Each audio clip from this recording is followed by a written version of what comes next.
Sehingga aqua terasa dingin tanpa didinginkan. Jelaskan kalau tak semua air itu aqua 100% murni. Ini semangat Indonesia. Semangat yang memacu Telkomsel untuk turut serta memajukan bangsa ini. Telkomsel, semangat Indonesia.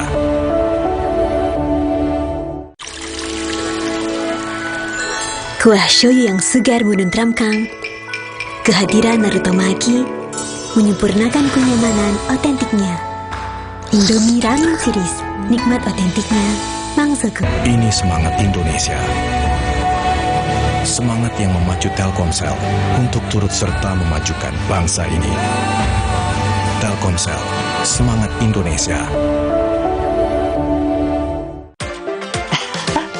Sekarang badan gampang pegal dan lelah. Itu bisa jadi masalah di otot, tulang, dan jantung. Minum Entrasol dengan ekstrak buah zaitun bantu jaga kesehatan otot, tulang, dan jantung. Jadi bisa tetap aktif. Entrasol. Wah, makan. Udah nggak takut kolesterol naik nih. Kan habis makan langsung Beneko. Lantang kolesterolnya, hajar kolesterol dari makanan yang habis kita makan. Nutri Beneko. Hey guys.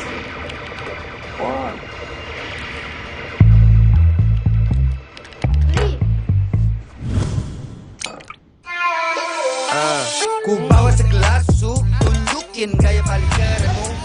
Mainkan beatmu, nyanyikan lagu, semua mata tertuju padamu. Hey, lihat aku, putar celup jadi seru. Hey, lihat aku, putar celup jadi seru. Aqua percaya akan kebijaksanaan dan keajaiban alam. Aqua berasal dari gunung-gunung terpilih, bukan tempat yang mudah tercemar. Aqua disaring oleh lapisan bebatuan pelindung tanpa proses rekayasa. Aqua mengandung mineral alami tanpa tambahan zat berbahaya.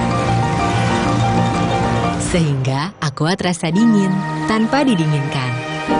Jelaskan kalau tak semua air itu Aqua 100% murni. Terus, enaknya terus. Manis asam, cuy. Manis asam, cuy. Manis asam, cuy. Sekarang Slay Olay nggak nempel di gigi. Manis asam, cuy. Mau mengiklankan usaha kamu dengan harga terjangkau? Langsung aja ke pasangiklan.com. Pasang iklan segampang upload, bayar, tayang. Ada beragam paket yang bisa kamu pilih di pasangiklan.com. Mulai dari harga Rp50.000 sampai harga Rp1.000.000. Iklan kamu akan tayang di jaringan media milik Kompas Gramedia. Jadi, iklan kamu berpotensi dilihat oleh 270 juta pembaca. Di pasangiklan.com, kamu bisa memilih jenis iklan yang ingin ditayangkan. Kamu bisa memilih iklan untuk ditayangkan di website, Instagram, atau iklan baris di koran Kompas.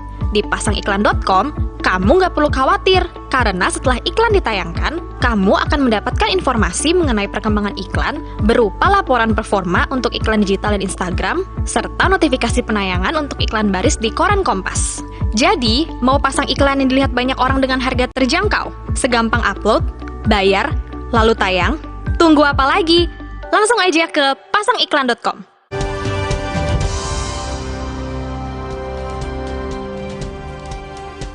Saudara, pemilu 2024 bukan hanya seputar presiden dan juga wakil presiden, tapi juga ada pemilihan anggota legislatif.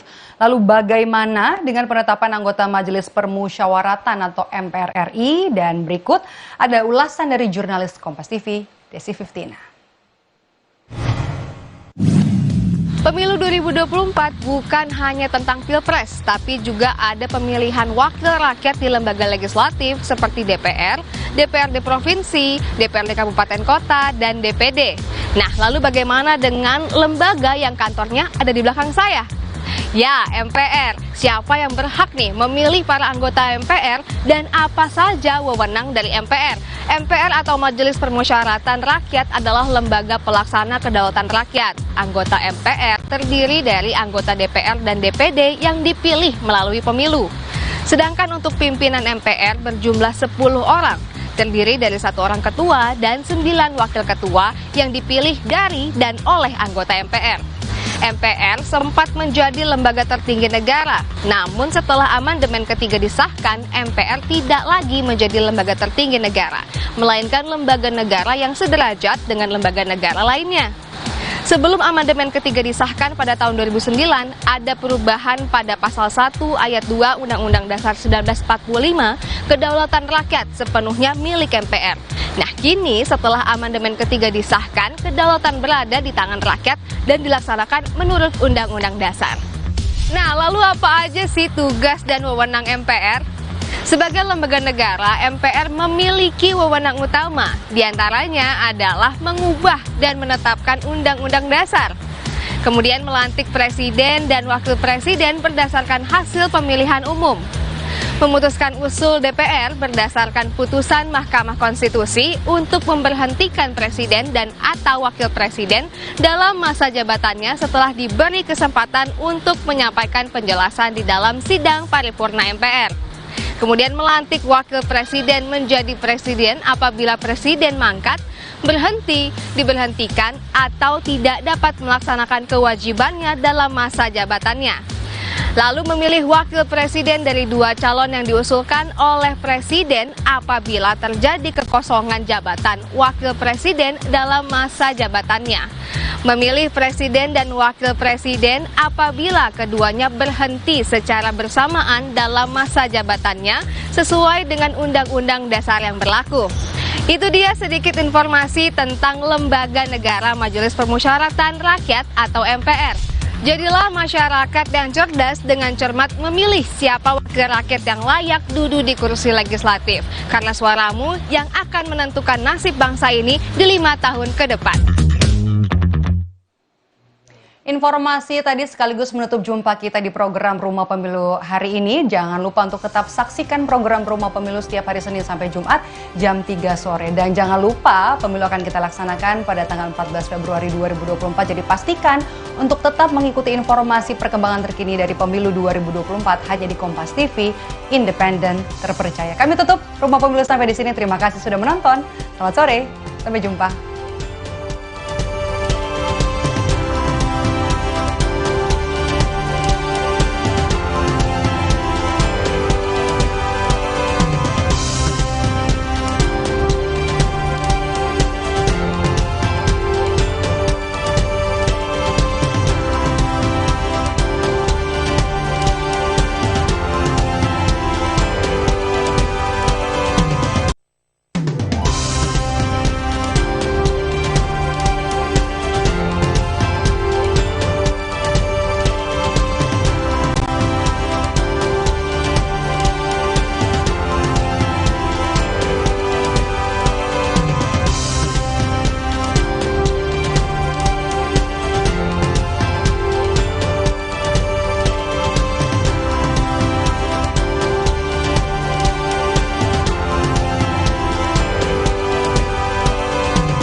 Netralitas Presiden Jokowi jelang kontestasi kembali diuji.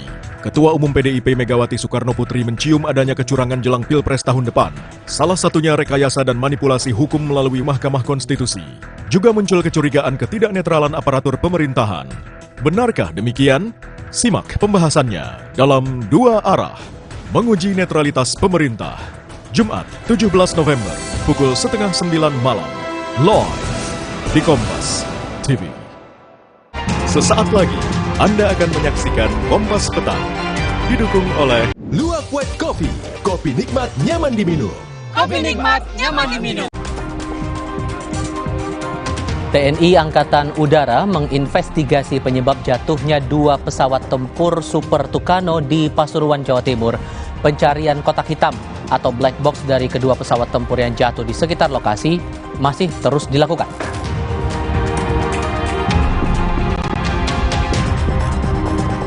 Komisi Pemberantasan Korupsi Polda Metro Jaya dan Barreskrim Polri menggelar rapat koordinasi penanganan kasus dugaan pemerasan ex-Mentan Syahrul Yassin Limpo oleh Ketua KPK Firly Bahuri.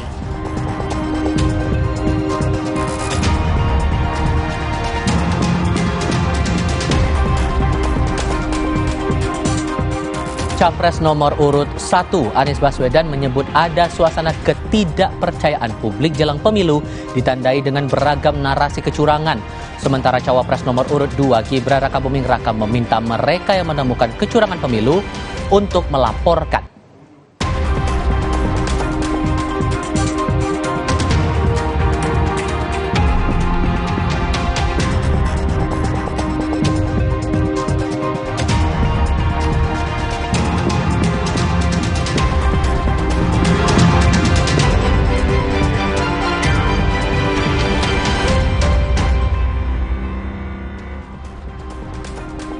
Selamat sore saudara, saatnya Anda menyaksikan program Berita Kompas Petang. Hari ini ada saya Audrey Chandra dan Tifal Solesa sudah siap menemani Anda hanya di Kompas TV, independen, terpercaya. Informasi pertama kami akan dibawakan Tifal, silakan. Ya Audrey, salam jumpa saudara. Informasi pertama untuk kali ini, TNI Angkatan Udara menginvestigasi penyebab jatuhnya 2 pesawat tempur Super Tucano di Pasuruan, Jawa Timur. TNI AU mencari kotak hitam atau black box dari kedua pesawat tempur yang jatuh di sekitar lokasi. Tim investigasi TNI Angkatan Udara dibantu polisi mencoba menggeser badan pesawat tempur Super Tucano yang tertancap di tebing tanpa menggunakan alat berat. Lokasi yang sulit membuat proses pengangkatan badan pesawat tempur Super Tucano terhambat. Selain mengevakuasi badan pesawat, tim investigasi TNI Angkatan Udara turut melakukan pencarian kotak hitam untuk proses penyidikan penyebab jatuhnya pesawat tersebut.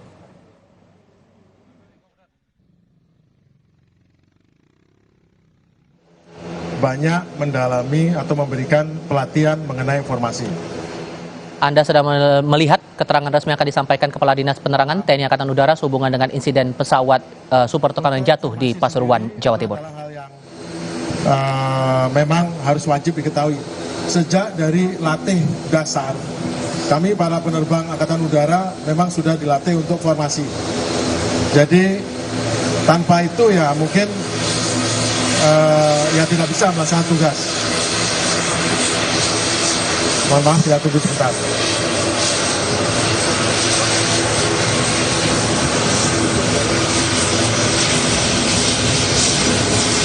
Latihan formasi sendiri adalah manuver yang memang diperlukan pada saat kita harus penetrasi bersama-sama, karena kemungkinan kalau kita kehilangan adalah cukup besar sehingga kita harus kontak sama-sama. Jadi memang formasi itulah bagian dari kami.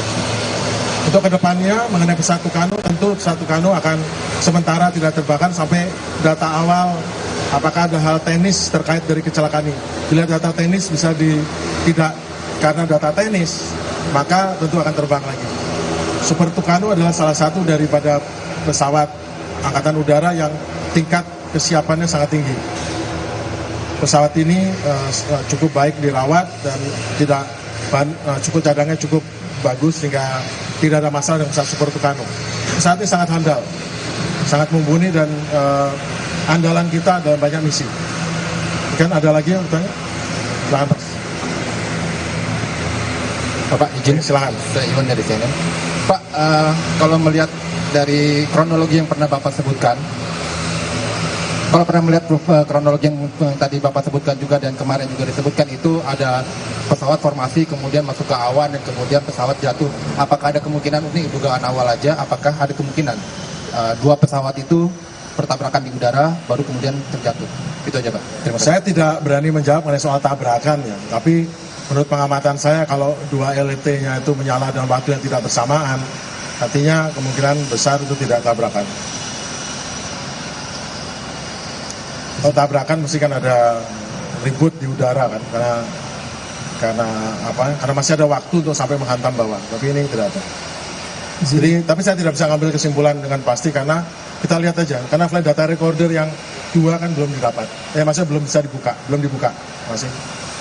Izin Pak Gita Pak dari Tribunnews, mau tanya Pak terkait dengan proses investigasi ini, apa rencananya juga dari Angkatan Udara menggandeng pihak eksternal gitu Pak terkait proses investigasi itu?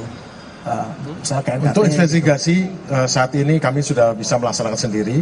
Kami juga lulusan daripada sekolah-sekolah investigasi di luar yang cukup handle khususnya untuk militeri. Dan kebetulan sekarang pesawat militer juga khususnya seperti Super Tucano sudah dilengkapi dengan flight data recorder. Kan sudah biasanya pesawat militer tidak ada, tapi ini ada. Jadi lebih memudahkan untuk investigasi. Tentu kita akan gunakan bantuan luar bila kita kesulitan untuk mengungkap, tetapi mestinya kami sementara masih bisa untuk melaksanakan investigasi sendiri. Karena kita juga memiliki ahli-ahlinya, tentunya kita akan berupaya sendiri dulu, baru setelah itu kita minta bantuan dari luar. Terima kasih. Ini Pak, kemudian Pak soal proses investigasi itu kan ini banyak beredar video-video yang sebelum kejadian itu Pak, yang di masyarakat. Apakah itu nanti juga menjadi bagian dari investigasi Pak? Video-video yang beredar di media sosial itu Pak? Video formasi yang masuk ke awan, terus... Oh ya, itu akan jadi ini. Kan memang pertama kali masuk formasi itu kan in and out ya, nggak tebal gitu ya. Kan gara-gara dimulai pada saat tiba-tiba masuknya di tebal sekali yang buat mereka harus tidak bisa mempertahankan formasi dan secara prosedural memang harus keluar. Pak, izin Heru dari Radio El Sinta terkait dengan 4 TNI AU yang gugur ini, apakah mereka sudah berkeluarga semua atau setelah mereka ditinggalkan oleh para yang gugur ini, apakah ada apresiasi untuk keluarga dari pihak TNI AU? Terima kasih. Tentu kami Angkatan Udara seperti halnya Angkatan lain di TNI sangat menghargai para personilnya yang telah bekerja atau berjuang sampai pengorbanan melebihi batas yang harusnya diberikan. Kami akan sangat memperhatikan para keluarga, kami akan bantu semaksimal mungkin sesuai dengan kemampuan TNI Angkatan Udara. Pertama kali, tentu kami pertama adalah membantu untuk memohon kepada pemerintah, kepada Presiden untuk bisa berkenan menaikkan pangkat luar biasa menjadi perwira tinggi dan menjadi setingkat lebih tinggi untuk pamennya. Khusus untuk 3, untuk kolonel dan pamen memang itu memerlukan surat dari Presiden sebagai sebagai pimpinan negara untuk mengesahkan kenaikan pangkat. Ditambah dengan untuk yang mayor menjadi letnan kolonel itu adalah kami. Jadi kami akan perhatikan seluruhnya mengenai kesejahteraan daripada keluarga-keluarga prajurit yang ditinggalkan. Itulah tujuannya mengapa kami selalu berusaha untuk memperhatikan. Mohon maaf saya agak terharu sedikit. Intinya kami akan selalu memperhatikan keluarga dari awal pada anak-anaknya, kesejahteraannya, sekolahnya kami akan perhatikan. Karena itu memang tugas daripada angkatan selain mengurusi mengenai kegiatan tugas kami itu juga kita mengurusi kesejahteraan keluarga prajurit. Pak Ilham Pak dari Jawa Pos, saya ingin memperdalam terkait kondisi yang tadi awal Bapak sempat sebut adanya awan tebal itu, lalu kemudian terjadi awan tebal kemudian memisahkan diri. Nah, kalau nggak salah ada suara begitu Bapak menyebut atau FLT, bisa dijelaskan itu Pak, maksudnya seperti apa? Itu yang pertama. Yang kedua terkait ini Pak,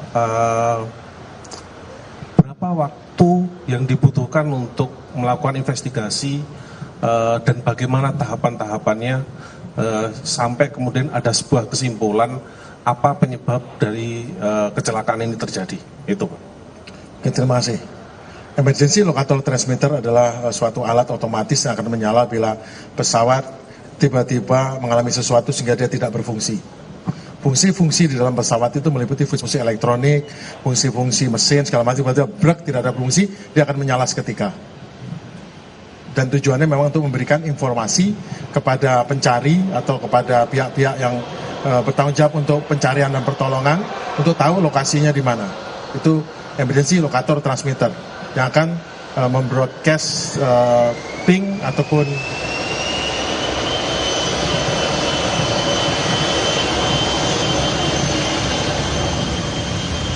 akan membroadcast. Anda sudah mendengar keterangan dari Kepala Dinas Penerangan TNI Angkatan Udara soal tindak lanjut dari investigasi terhadap insiden jatuhnya pesawat Super Tucano di Pasuruan, Jawa Timur.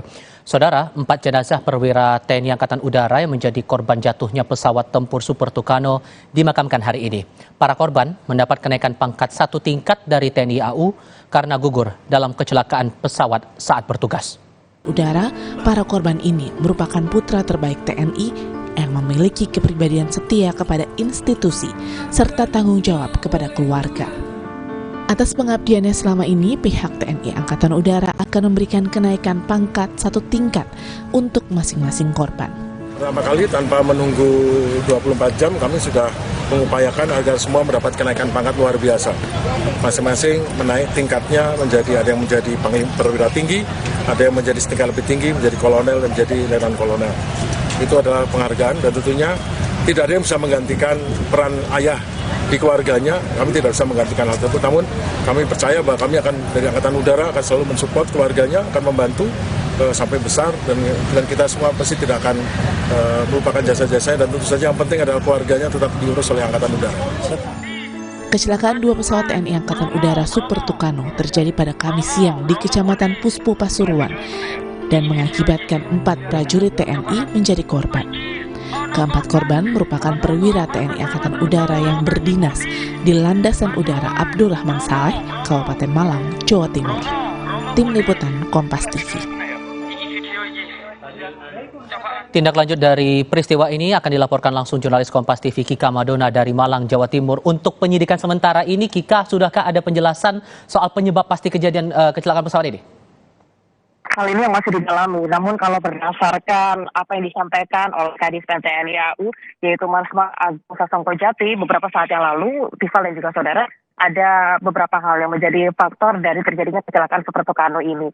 Yang pertama, ini adalah mengenai adanya ditemukannya awan tebal yang pada saat itu berada di lokasi kejadian atau pada saat terjadinya kecelakaan ada awan tebal saat penerbangan sehingga jarak pandang terbatas dan juga pesawat akhirnya saling memisahkan diri. Nah, hal ini terekam di dalam flight data recorder. Data recorder memang sudah ditemukan dan juga sudah disampaikan oleh Kadis TNI AU pada hari Kamis kemarin, di mana data recorder ini berisikan berbagai macam informasi seperti misalnya keberangkatan mulai dari pesawat lepas landas sampai dengan terakhir informasi didengar dari data recorder ini atau terakhir informasi tercatat dari data recorder ini. Nah, dari data recorder ini nantinya akan didalami beberapa hal atau dilakukan investigasi. Ada 5 hal yang juga kemudian akan menjadi poin investigasi, diantaranya adalah man, machine, lalu juga kemudian medio, mission, dan juga manajemen.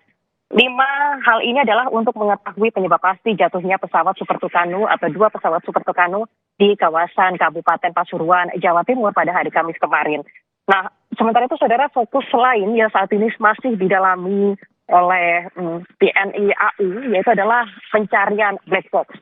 Hingga saat ini atau sampai dengan Jumat siang tadi, informasi yang kami terima, pencarian black box masih belum membuahkan hasil. Padahal dari petugas setempat, lalu TNI AU, lalu juga dibantu oleh aparat kepolisian dan juga relawan dari warga setempat, sudah melakukan penyisiran di sekitaran lokasi kejadian.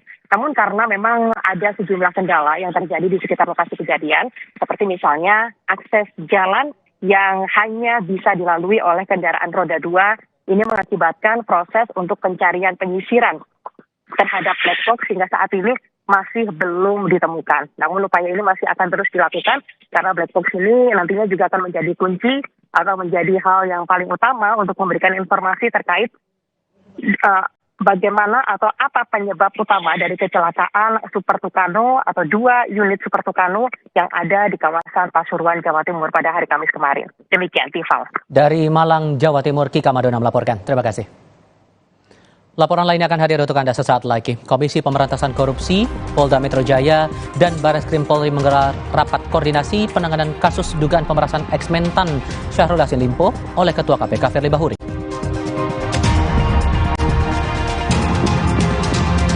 Sementara pada kasus lainnya, anggota BPK yang ditetapkan menjadi tersangka korupsi proyek BTS 4G Kominfo, Aksanul Kossasi, mengembalikan uang senilai $2 juta Amerika Serikat setara 31,4 miliar rupiah kepada Kejaksaan Agung. Tunggu kami kembali.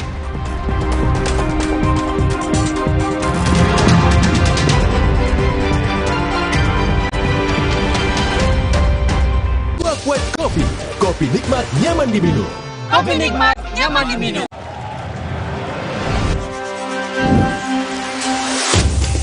Luwak White Coffee, kopi nikmat nyaman diminum.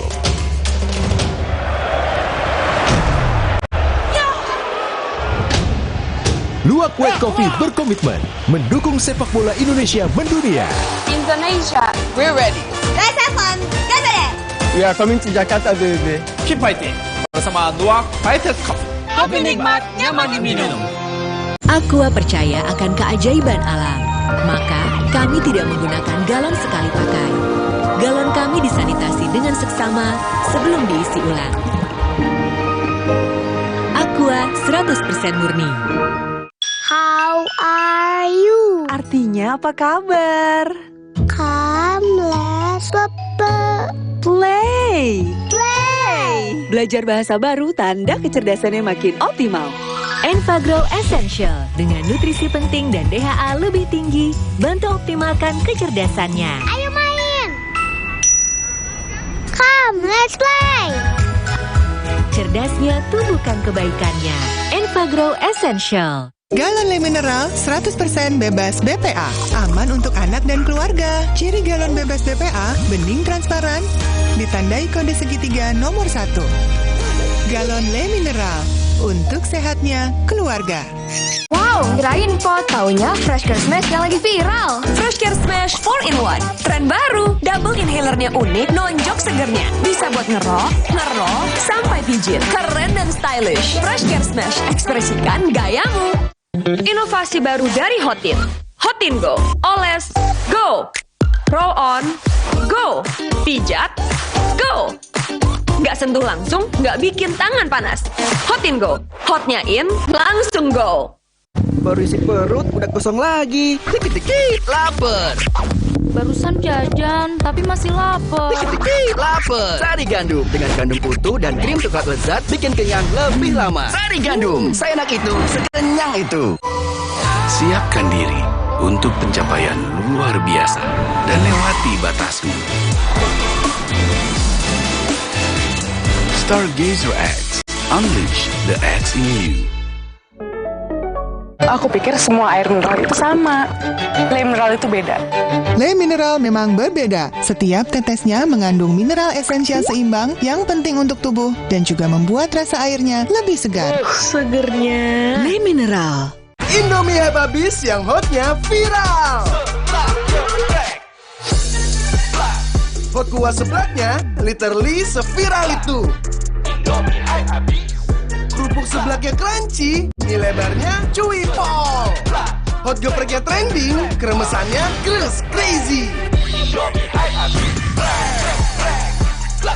Indomie hype habis seblak hot jeletot dan ayam geprek, hotnya viral. Terus, enaknya terus. Manis asam, chewy. Manis asam, chewy. Manis asam, chewy. Sekarang Slay Olay nggak nempel di gigi. Manis asam, chewy. Aqua percaya akan kebijaksanaan dan keajaiban alam. Aqua berasal dari gunung-gunung terpilih, bukan tempat yang mudah tercemar. Aqua disaring oleh lapisan bebatuan pelindung tanpa proses rekayasa. Aqua mengandung mineral alami tanpa tambahan zat berbahaya. Sehingga Aqua terasa dingin tanpa didinginkan. Jelaskan kalau tak semua air itu Aqua. Aqua 100% murni. Luwak White Coffee. Kopi nikmat, nyaman diminum. Kopi nikmat, nyaman diminum.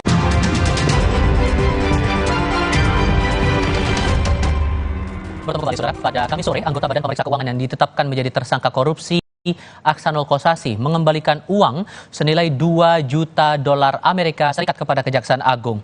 Kejagung menerima pengembalian uang dari dua tersangka, Aksanul Kossasi dan Sadikin, dalam bentuk pecahan dolar Amerika dari kuasa hukum tersangka senilai $2 juta Amerika Serikat atau setara 31,4 miliar rupiah. Uang itu dipastikan untuk mengondisikan hasil audit BPK terkait proyek BTS 4G di Kementerian Kominfo, bukan uang untuk upaya pengondisian penanganan perkara yang sedang didalami. Kejagung berharap sisa uang lainnya segera dikembalikan.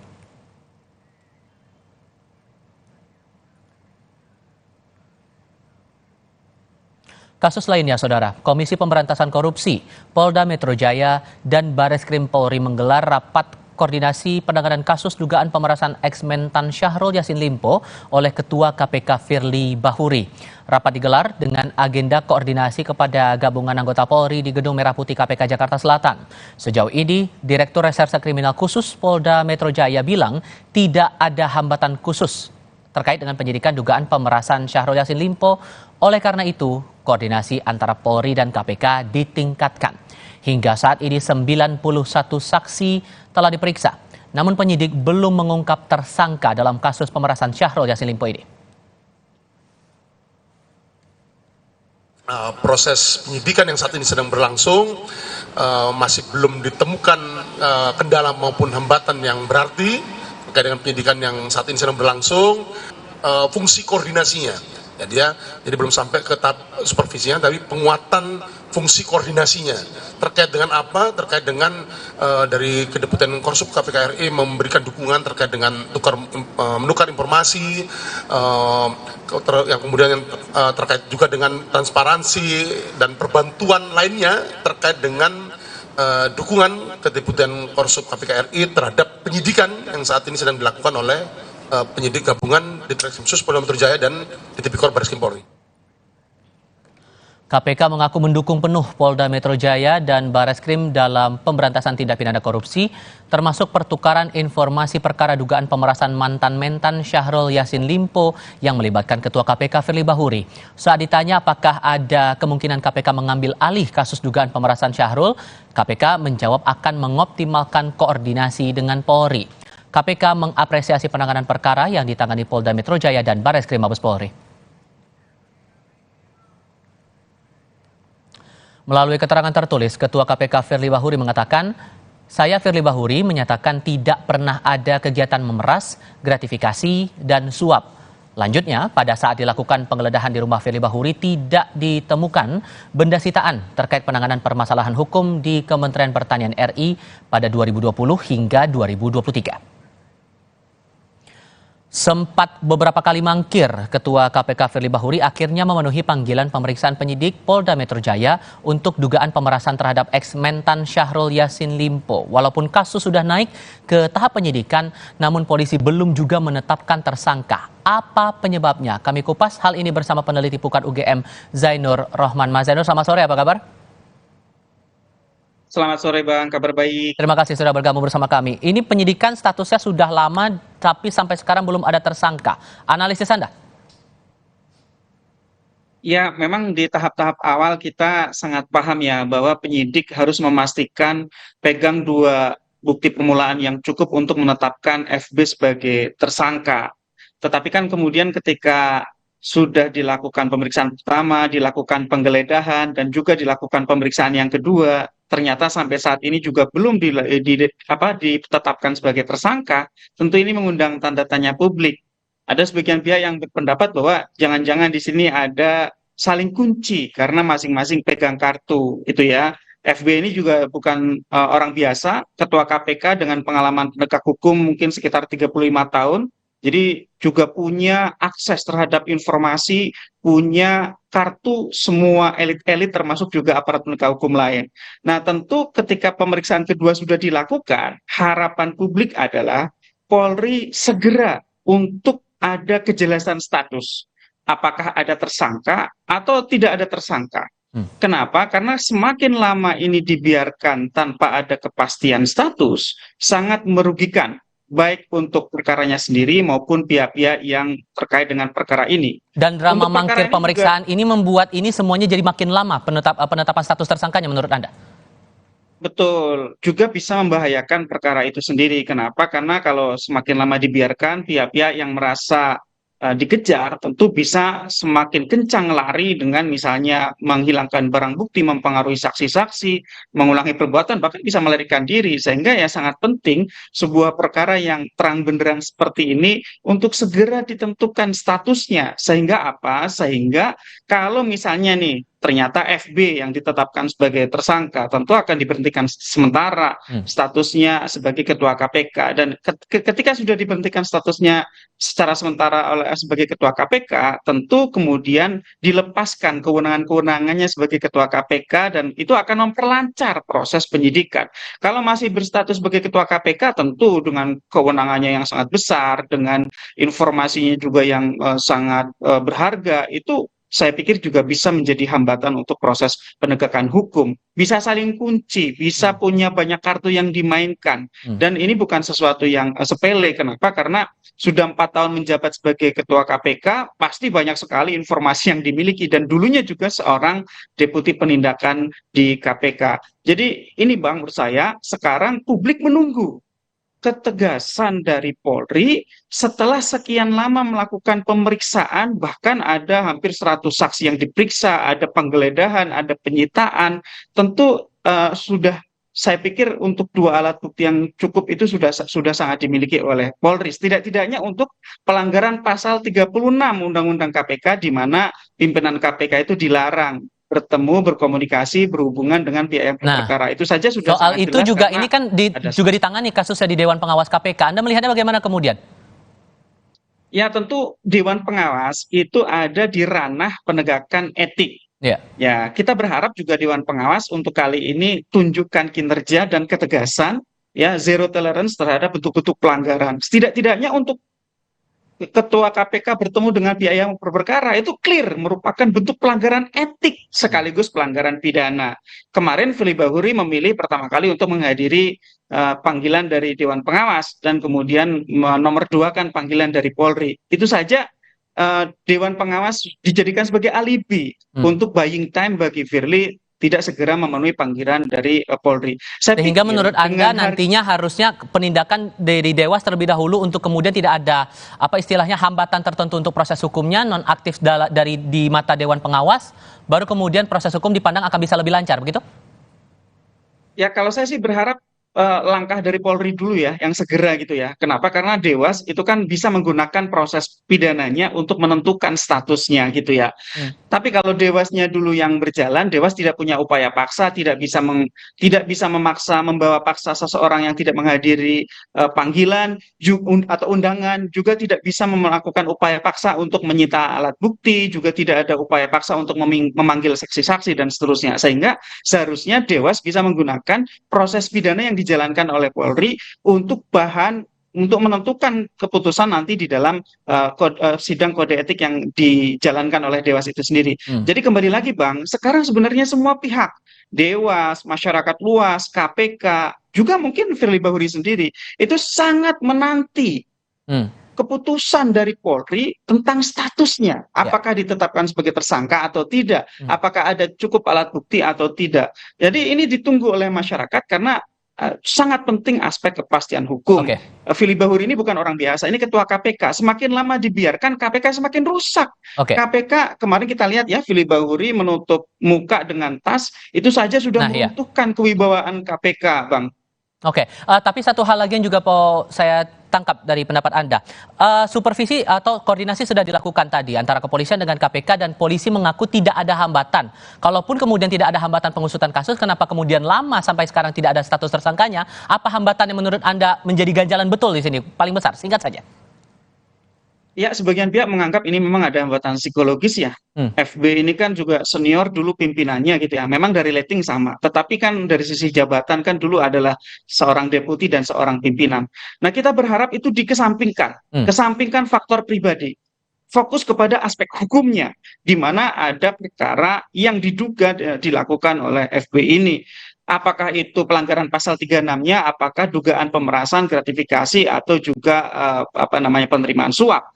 Nah, sekarang yang kita tunggu adalah sekali lagi, ketika kemarin sudah ada pemeriksaan, seharusnya sudah ada alat bukti tambahan, misalnya konfirmasi terhadap rumah Kartanegara, apakah itu rumah Firly Bahuri, ataukah itu sewa, ataukah itu gratifikasi. Nah, sehingga saya pikir tidak ada alasan lagi. Nah, satu lagi Bang, untuk koordinasi dan supervisi, saya pribadi berpendapat bahwa sebaiknya Korsup itu dilakukan ketika sudah ada status. Sebelum ada status, jangan dilakukan korsup. Kenapa? Karena untuk menghindari konflik kepentingan.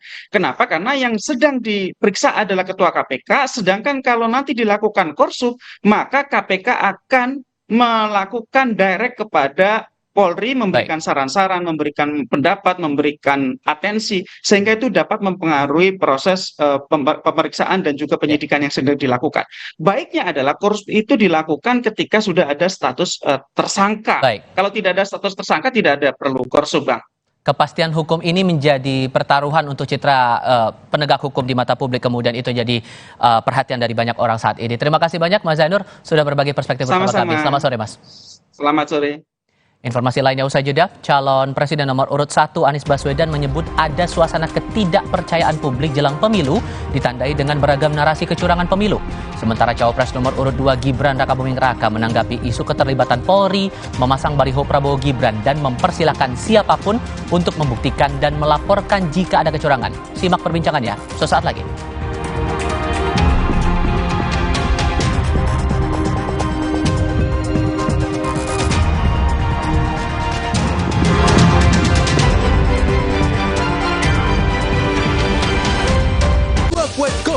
Kopi nikmat, nyaman diminum.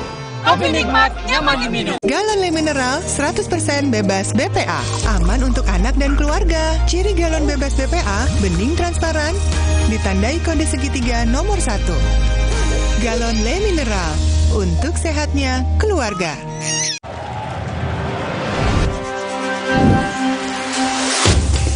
Luwak White Coffee. Kopi nikmat, nyaman diminum.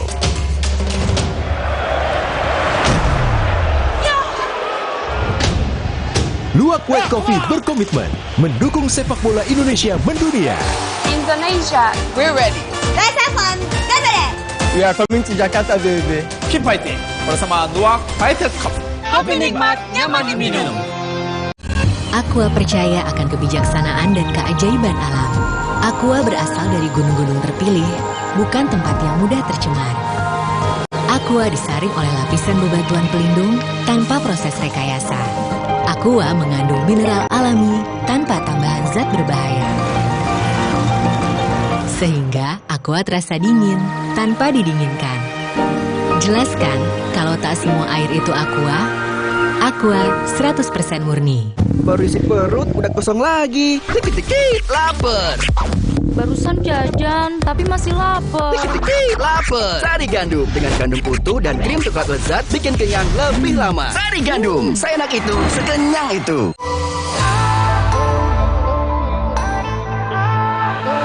Siapkan diri untuk pencapaian luar biasa dan lewati batasmu. Stargazer X, unleash the X in you. Galon Le Mineral 100% bebas BPA.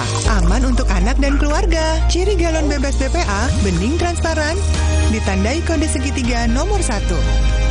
Galon Le Mineral, untuk sehatnya keluarga. How are you? Artinya apa kabar? Come, let's Play. Belajar bahasa baru tanda kecerdasannya makin optimal. Enfagrow Essential dengan nutrisi penting dan DHA lebih tinggi, bantu optimalkan kecerdasannya. Ayo main. Come, let's play. Cerdasnya tumbuhkan kebaikannya. Enfagrow Essential. Yuk, sarapan Energen sereal. Aku yang buat ya, Bu. Aku mau vanila. Aku mau yang coklat. Energen, sereal nomor 1 di Indonesia. Terbuat dari gandum Australia. Bernutrisi dan mengenyangkan. Kenyang. Ikuti perjalanan Dion Wiyoko, membuka mata dan menyerap inspirasi melalui kerajinan tradisional anyaman purun bersama Nur Halimah, perempuan inspiratif asal Kalimantan Selatan yang menjadi salah satu binaan BRI. Petualangan Brilian, The Series, Season 3. Sabtu, 18 November, pukul 6 petang. Di Kompas TV. Dipersembahkan oleh Petualangan Brilian. Play Holy terus, enaknya terus. Manis asam, chewy. Manis asam, chewy. Manis asam, chewy. Play Holy sekarang, Play Holy nggak nempel di gigi. Manis asam, chewy. Aqua percaya akan kebijaksanaan dan keajaiban alam. Aqua berasal dari gunung-gunung terpilih, bukan tempat yang mudah tercemar. Aqua disaring oleh lapisan bebatuan pelindung tanpa proses rekayasa. Aqua mengandung mineral alami tanpa tambahan zat berbahaya. Sehingga Aqua terasa dingin tanpa didinginkan. Jelaskan kalau tak semua air itu Aqua. Aqua 100% murni. Luwak White Coffee, kopi nikmat nyaman diminum. Kopi nikmat, nyaman diminum.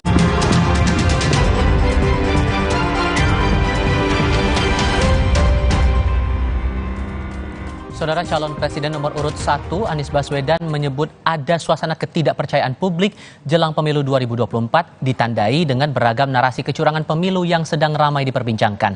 Disampaikan Anies Baswedan saat deklarasi dukungan relawan Garda Matahari pada Jumat pagi. Anies bilang pada pemilu-pemilu sebelumnya tidak pernah ada isu kecurangan yang muncul sebelum pemilu berlangsung. Namun pada pemilu kali ini Anies menyebut narasi kecurangan justru ramai diperbincangkan. Anies pun menjanjikan perubahan bila nanti terpilih. Bertahun-tahun kita melewati pemilu sejak tahun 99, 2004, 2009, 2014, 2019. Tidak pernah menjelang pemilu kita bicara tentang hati-hati dengan kecurangan. Betul tidak, saya? Tak pernah. Selama 2004, apakah 2004, 2009, kita semua menyongsong pemilu dengan perasaan optimis.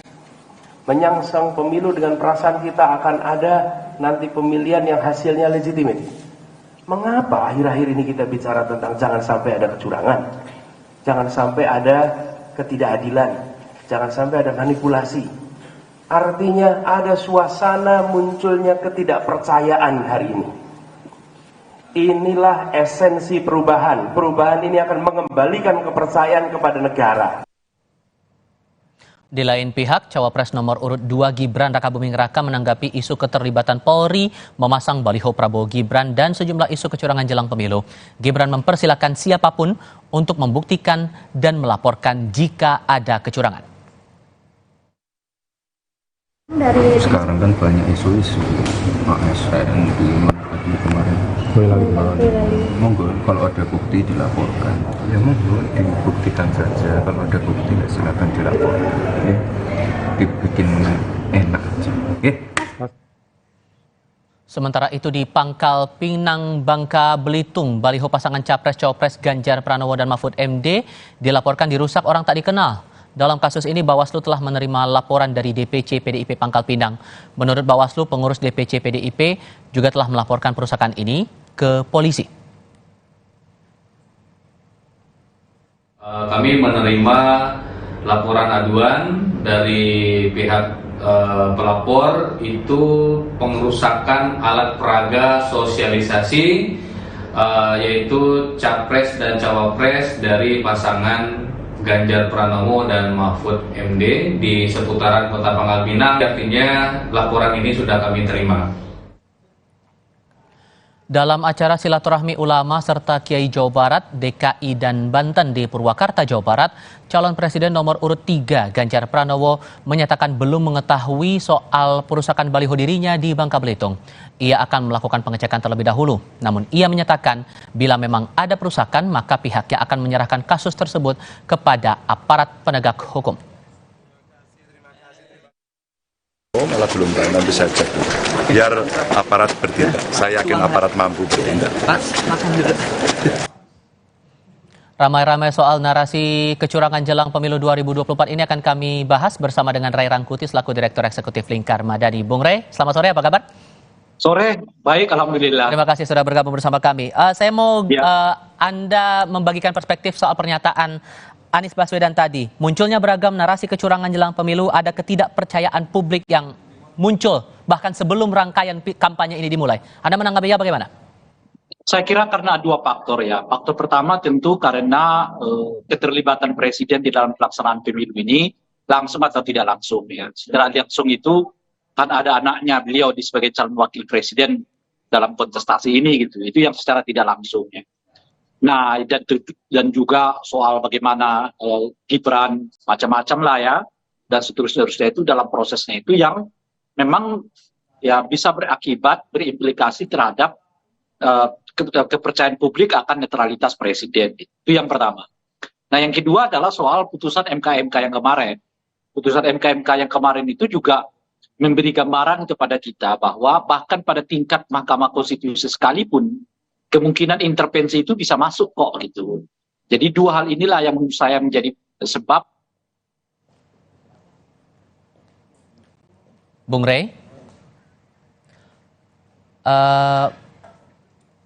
audionya Bung Rey boleh diulang kembali, Bung Rey? Bung Rey, mohon maaf saya potong, tadi sempat tidak terdengar suaranya, boleh diulang kembali? Nah, yang kedua adalah soal adanya putusan MK yang menyatakan ada dugaan masuknya, kira-kira begitulah ya, intervensi orang lain di dalam proses pembuatan aturan atau di Mahkamah Konstitusi itu gitu. Yeah. Nah, dua pokok persoalan inilah menurut saya mengakibatkan sekarang muncul narasi soal ketidakpercayaan terhadap penyelenggaraan pemilu kita ini gitu. Ditambah mungkin yang harian-harian itu kan soal isu misalnya banyaknya baliho yang dipasang dengan menerbitkan atau melibatkan aparat keamanan gitu ya, dan adanya perusakan-perusakan terhadap baliho-baliho tertentu, dan adanya hambatan-hambatan yang dialami kepada calon peserta pemilu tertentu dan seterusnya gitu. Nah, kalau kita menyikapi juga pernyataan dari Gibran tadi, kalau kemudian ada kecurangan silahkan laporkan. Nama Gibran kan juga belakangan juga di pasangan Prabowo Gibran ini dituding ada pihak polisi yang ikut memasang balihonya begitu. Nah, konsistensi pernyataan ini bagaimana Anda menangkapnya kemudian? Iya, tentu itu pernyataan normatifnya, tetapi pernyataan normatif ini nggak selalu bisa menyelesaikan kekhawatiran orang, keraguan orang dan seterusnya gitu. Ya, untuk menyelesaikan kekhawatiran keraguan itu orang itu sebetulnya bukan dengan menyampaikan lapor saja macam-macam, tetapi harus ada upaya juga yang dilakukan oleh katakanlah misalnya ini yang berhubungan langsung dengan penegakan hukum adalah aparat kepolisian, yang berhubungan langsung dengan penegakan hukum pemilu adalah Bawaslu gitu. Nah, oleh karena itulah Bawaslu dan kepolisian saya kira dibutuhkan kehadirannya di tengah-tengah suasana di mana ketidakpercayaan terhadap netralitas dalam hal ini adalah presiden makin menguat di tengah masyarakat. Dan jadi saat ini sebelum kampanye sudah terlihatkah peran tegas dari kedua lembaga ini? Itu justru kalau terlihat sebetulnya narasi ini nggak perlu terlalu lama berkembang, apalagi sampai makin jauh gitu ya, makin masuk ke dalam benak kepala orang. Karena mungkin aksi dari dua institusi ini belum kelihatan. Yang ada mereka lakukan itu hanya menjawabnya secara lisan, tetapi tidak berupaya betul-betul untuk membongkar. Misalnya kasus apa yang terjadi di Pematang Siantar, apa yang terjadi dengan surat apa istilahnya itu ya, fakta integritas di Sorong gitu ya, soal bisik-bisik dua ASN yang merasa kemudian diarahkan untuk milih calon presiden tertentu, itu semua sampai sekarang nggak terbongkar gitu. Siapa, apa, mengapa dan kenapa gitu, dan tidak terbongkar itulah yang menimbulkan prasangka. Gitu. Nah, saling tuding kan akhirnya, terutama kan ini momennya belum sampai ke masa kampanye. Sehingga menurut Anda implikasi paling fatalnya apa? Kalau ini terus bergulir begitu, bahkan sampai dengan momennya sekarang ini belum sampai masa kampanye? Ada dua dalam pemilu kita itu sebetulnya yang paling penting untuk dijaga. Pertama tentu saja semua orang yang terlibat di dalam pelaksanaan pemilu harus taat hukum dan taat aturan. Itu yang pertama. Tapi ini nggak cukup sebetulnya. Harus muncul juga rasa percaya terhadap seluruh tahapan pelaksanaan yang di pemilu yang sedang dilakukan. Dan rasa percaya itu lebih khususnya lagi disandangkan kepada penyelenggara pemilu, dalam hal ini adalah KPU, Bawaslu, dan aparat penegak hukum. Jadi kalau sebetulnya mereka sejak dari awal bisa dipercayai oleh publik, tentu akan menimbulkan keyakinan bahwa semua narasi tentang dugaan adanya pelanggaran, kecurangan itu ditepis dengan rasa percaya orang terhadap penyelenggara pemilu dan juga aparat penegak hukum. Nah, disinilah pentingnya selain bertindak berdasarkan aturan, selain melakukan sesuatu ya karena kewajiban oleh aturan, tapi mereka juga penting untuk menaikkan semacam kepercayaan masyarakat terhadap institusi mereka masing-masing. Kondisinya sekarang aparat penegak hukum dan juga lembaga pengawas pemilu ini masih bisa dipercaya publik atau tidak menurut Anda? Sejauh ini itu yang saya sebut tadi, justru kan narasi ini makin berkembang, makin lama, makin luas, karena orang belum melihat upaya-upaya yang betul-betul signifikan untuk mengatasi berbagai dugaan-dugaan orang ini. Sebut saja seperti yang saya sebutkan tadi, misalnya kasus soal dugaan adanya pengarahan yang dilakukan oleh aparat ASN di Boyolali atau yang terjadi di Sorong gitu. Kan sampai sekarang belum ada upayanya. Saya kira dalam konteks seperti sekarang tentu harus ditopang oleh Menteri Dalam Negeri. Karena itu kaitannya dengan PJ kan. PJ, Menteri Dalam Negeri harus mengungkit secara serius apa kasus ini terjadi hanya di Sorong misalnya atau melebar ke seluruh daerah. Bagaimana bisa peristiwa itu terjadi? Mengapa ada fakta integritas? Itu kronologinya baiknya disampaikan kepada masyarakat supaya masyarakat tahu bahwa persoalan ini misalnya hanya spesifik terjadi di Sorong, nggak bisa digeneralisir terjadi di banyak tempat di seluruh Indonesia. Sehingga lebih dari itu ada penegakan hukumnya kepada mereka kalau dilakukan atau dianggap melanggar aturan. Sehingga menurut Anda setelah ada laporan kecurangan itu harus ditindak secara langsung begitu ya? Itu bentuk konkret dan itu yang akan berpengaruh nantinya? Saya kira kalau ditindak langsung dalam pengertian penegakan hukumnya itu bisa nomor 2. Yang paling penting itu ada penjelasannya dulu. Ada orang lihat ada upaya yang serius untuk mengungkapkannya. Nah ini misalnya soal surat integritas itu ya, fakta integritas itu. Itu sampai sekarang nggak jelas siapa yang bergerak. Bawaslu-nya kita nggak lihat bergerak, aparat keamanannya kelihatan nggak bergerak, Menteri Dalam Negerinya kelihatan nggak bergerak. Jadi isu begitu aja. Jadi yang muncul adalah asumsi kan. Bayang-bayang, jangan-jangan ini bukan hanya terjadi di Sorong, tapi terjadi di banyak tempat dan sebagainya. Akan berdampak pada berjalannya pesta demokrasi ini. Bung Rey Rangkuti, terima kasih sudah berbagi perspektif bersama kami sore ini. Selamat sore. Yuk. Kompas Petang berlanjut, Anda akan bersama Audrey Chandra untuk paruh kedua program ini. Audrey? Terima kasih Tifa. Saudara, Jawa Tengah wilayah yang paling diperebutkan suaranya oleh 3 pasangan capres dan dikenal sebagai wilayah PDI Perjuangan yang mengusung capres Ganjar Pranowo.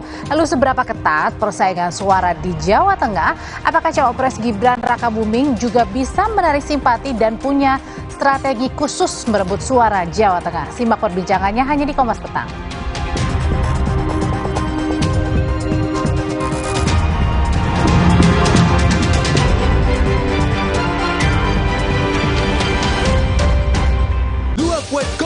Kopi nikmat nyaman diminum. Kopi nikmat nyaman diminum. Prenagen kaya akan protein, omega 3 dan kalsium. Penting untuk pembentukan organ tubuh bayi. Minum selama hamil 9 bulan. Prenagen. Baru Morinaga Morigrow. Kasih makan anak masih pakai drama. Beri dia Morinaga Morigrow. Susu dengan formula Grow Max. Bantu tingkatkan nafsu makan dan penuhi nutrisi untuk pertumbuhannya. Morinaga Morigrow. Galon Le Mineral 100% bebas BPA. Aman untuk anak dan keluarga. Ciri galon bebas BPA, bening transparan, ditandai kode segitiga nomor 1. Galon Le Mineral, untuk sehatnya keluarga. Ini semangat Indonesia. Semangat yang memacu Telkomsel untuk turut serta memajukan bangsa ini. Telkomsel, semangat Indonesia. Aqua percaya akan keajaiban alam, maka kami tidak menggunakan galon sekali pakai. Galon kami disanitasi dengan seksama sebelum diisi ulang. Aqua 100% murni. Baru isi perut, udah kosong lagi. Dikit-dikit, lapar. Barusan jajan, tapi masih lapar. Dikit-dikit, lapar. Sari Gandum dengan gandum utuh dan krim coklat lezat bikin kenyang lebih lama. Sari Gandum, seenak itu, sekenyang itu. Galon Le Mineral 100% bebas BPA. Aman untuk anak dan keluarga. Ciri galon bebas BPA, bening transparan, ditandai kode segitiga nomor 1. Galon Le Mineral, untuk sehatnya keluarga. Saya berharap semangat para tokoh muda Partai Golkar dapat terus berkobar untuk memajukan Indonesia. Artinya generasinya didominasi generasi muda. Pemikirannya dan semangatnya didominasi pemikiran semangat anak muda. Saya senang Partai Golkar sebagai salah satu partai besar Indonesia memiliki kepekaan terhadap hal ini. Dan telah berhasil melakukan kaderisasi dan regenerasi. Hey guys.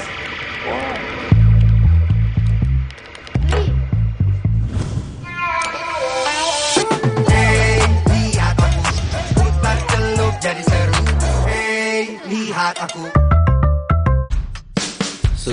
tutup, gampang nutup, susah mati, gampang mati. Kansai Properti dengan teknologi Jepang, ngecat jadi gampang, hasilnya bikin tenang. Dari Kansai Paint. Untuk kayu dan besi, percayakan cat Kansai Eftalin. Teknologi Kansai Paint Jepang. Tangguh hadapi tantangan sulit. Warnanya dari tahun ke tahun tetap terjaga. Kansai Eftalin. Dari Kansai Paint. Le Mineral beda banget, lebih smooth, lebih segar. Le Mineral memang berbeda. Setiap tetesnya mengandung mineral esensial seimbang yang penting untuk tubuh dan juga membuat rasa airnya lebih segar. Dan lebih enteng. Le Mineral. Playfully terus, enaknya terus. Manis asam, chewy, manis asam, chewy, manis asam, chewy. Playfully sekarang, Playfully nggak nempel di gigi. Manis asam, chewy.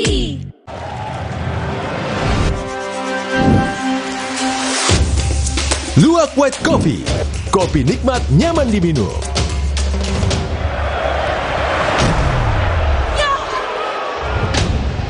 Luwak White Coffee berkomitmen mendukung sepak bola Indonesia mendunia. Indonesia, we're ready. Let's have fun. Go there. We are coming to Jakarta, baby. Keep fighting. Bersama Luwak White Coffee. Kopi nikmat, nyaman diminum. Luwak White Coffee. Kopi nikmat, nyaman diminum. Kopi nikmat, nyaman diminum.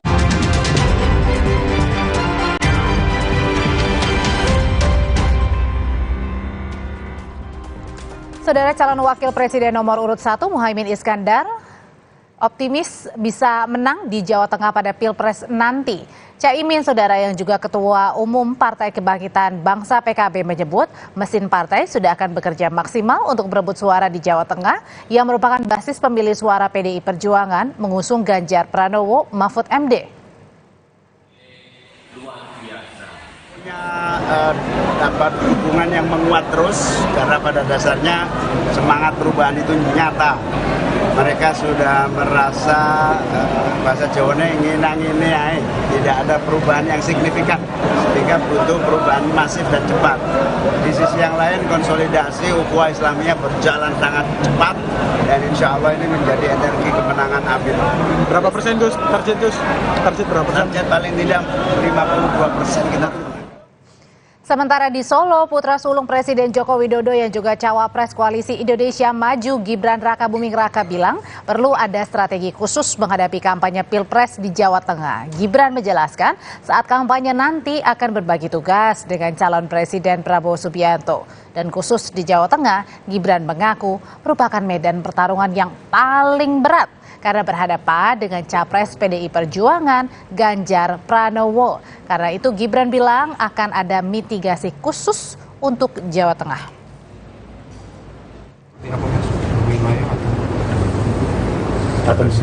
Atau melihat peluang kemenangan, Mas?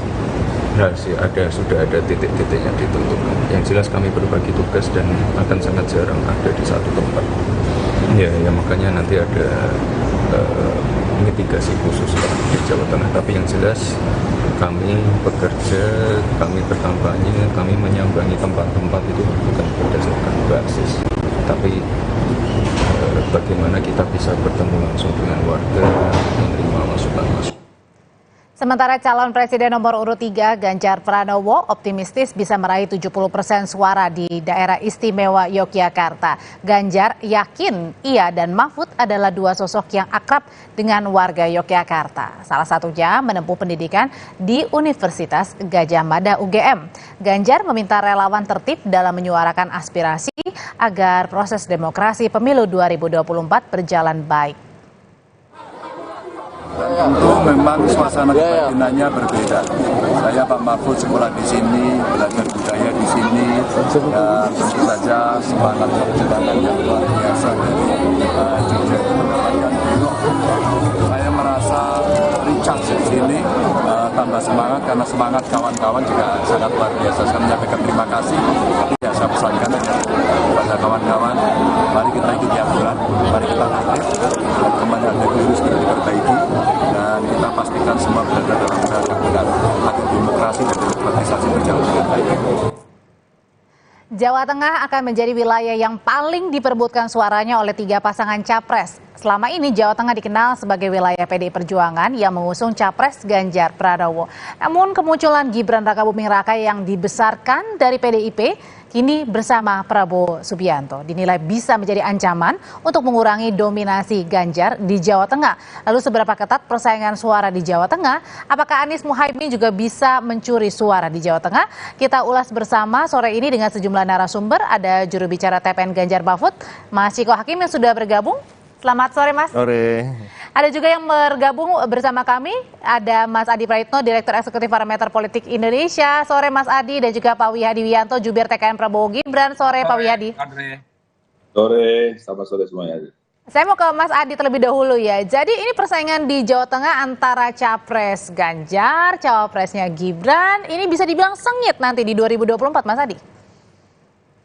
Saya kira kalau kita bicara tentang Jawa Tengah itu menyangkut 3 hal. Pertama, Jawa Tengah itu disebut sebagai kandangnya banteng.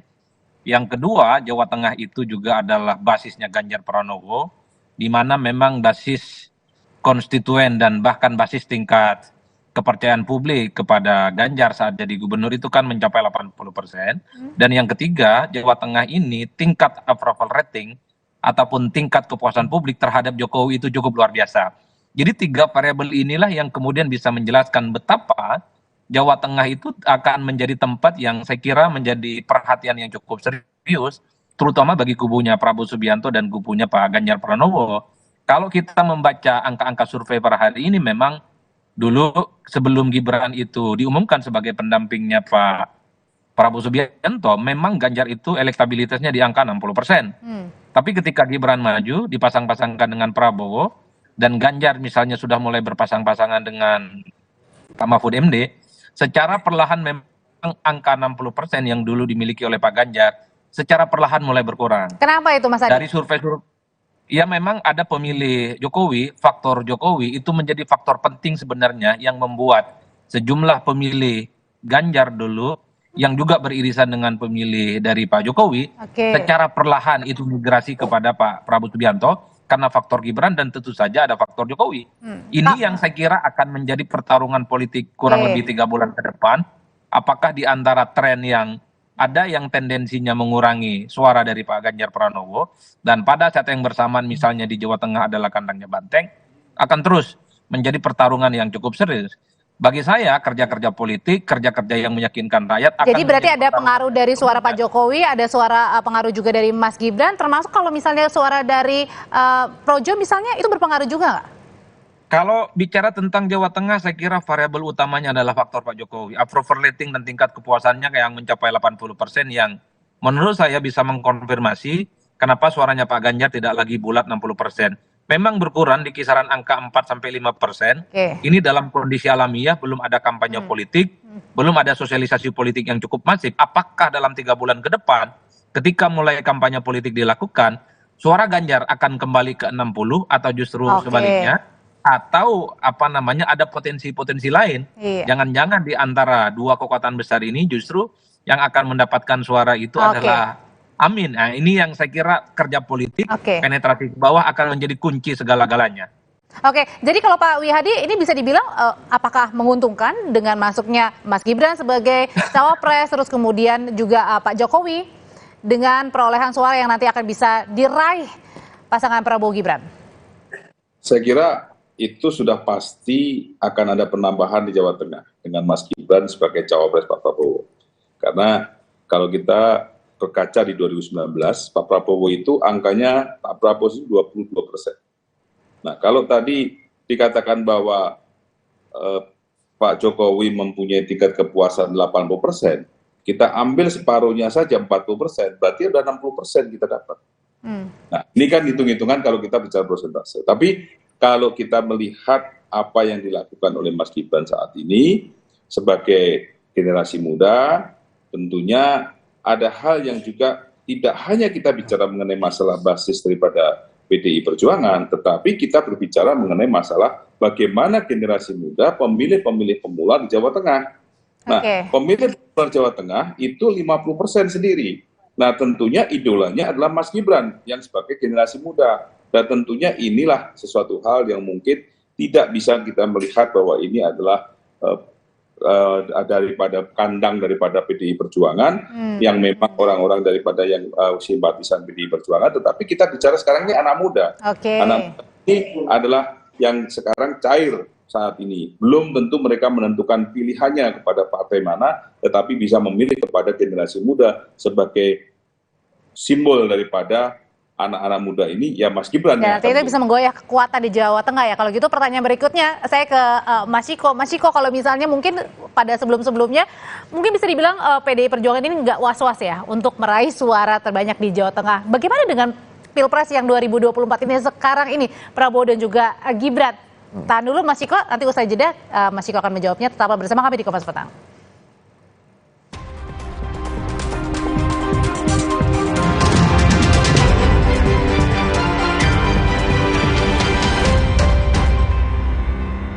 White Coffee berkomitmen mendukung sepak bola Indonesia mendunia. Kopi nikmat, nyaman diminum.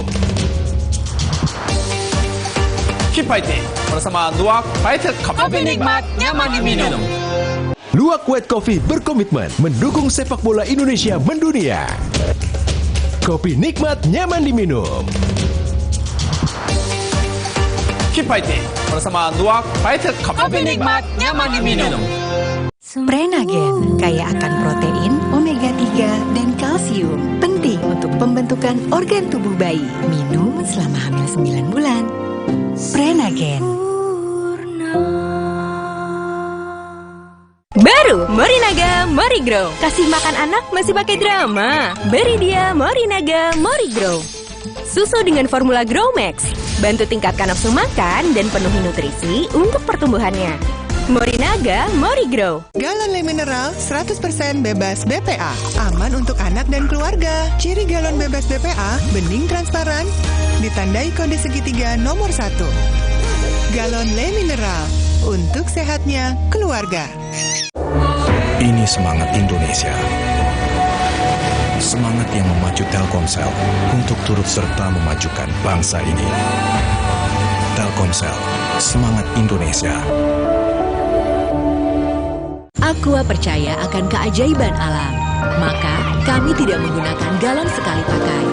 Galon kami disanitasi dengan seksama sebelum diisi ulang. Aqua 100% murni. Baru isi perut, udah kosong lagi. Dikit-dikit, lapar. Barusan jajan, tapi masih lapar. Dikit-dikit, lapar. Sari Gandum dengan gandum utuh dan krim coklat lezat bikin kenyang lebih lama. Sari Gandum, seenak itu, sekenyang itu. Nggak enak? Iya, kayak aroma manisnya. Le Mineral memang berbeda. Setiap tetesnya mengandung mineral esensial seimbang yang penting untuk tubuh dan juga membuat rasa airnya lebih segar. Le Mineral. Hey guys.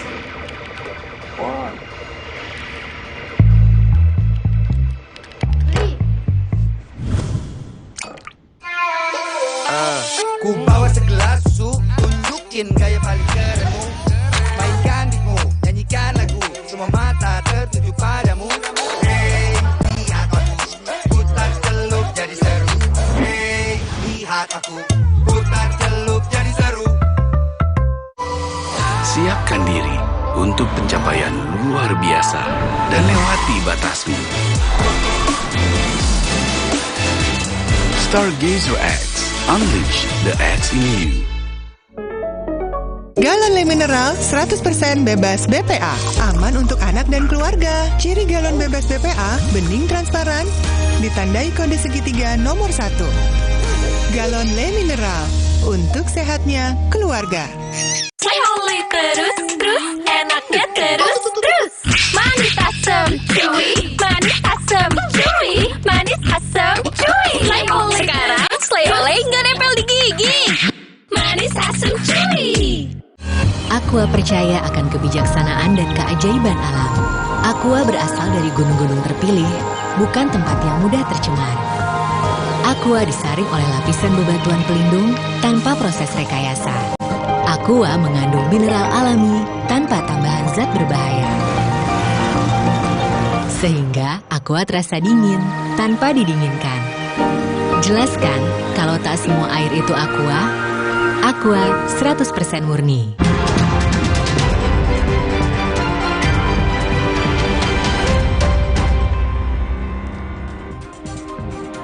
Mas Jiko, jadi menyambung pertanyaan sebelumnya, sebenarnya apa sih yang sudah dipersiapkan oleh PDI Perjuangan dalam mempersiapkan suara-suara kemungkinan dari pendukungnya Pak Jokowi, Mas Gibran juga, ada juga relawan Pak Jokowi dan juga Mas Gibran yang mungkin akan bergabung ke kubu sebelah.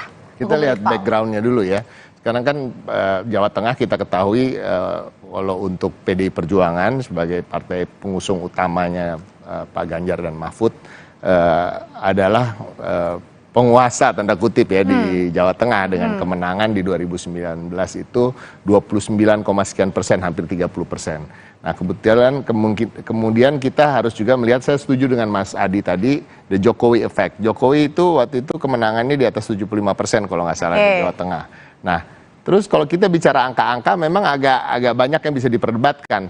Ada survei yang mengatakan pendukung Jokowi yang sekarang mendukung Pak Prabowo hanya 27%. Nah, kalau dari situ aja, dari angka-angka itu kita optimis bahwa Pak Ganjar masih akan memenangkan. Itu Pak Prabowo, kalau digabung dengan Mas Gibran ya. Pak Jokowi.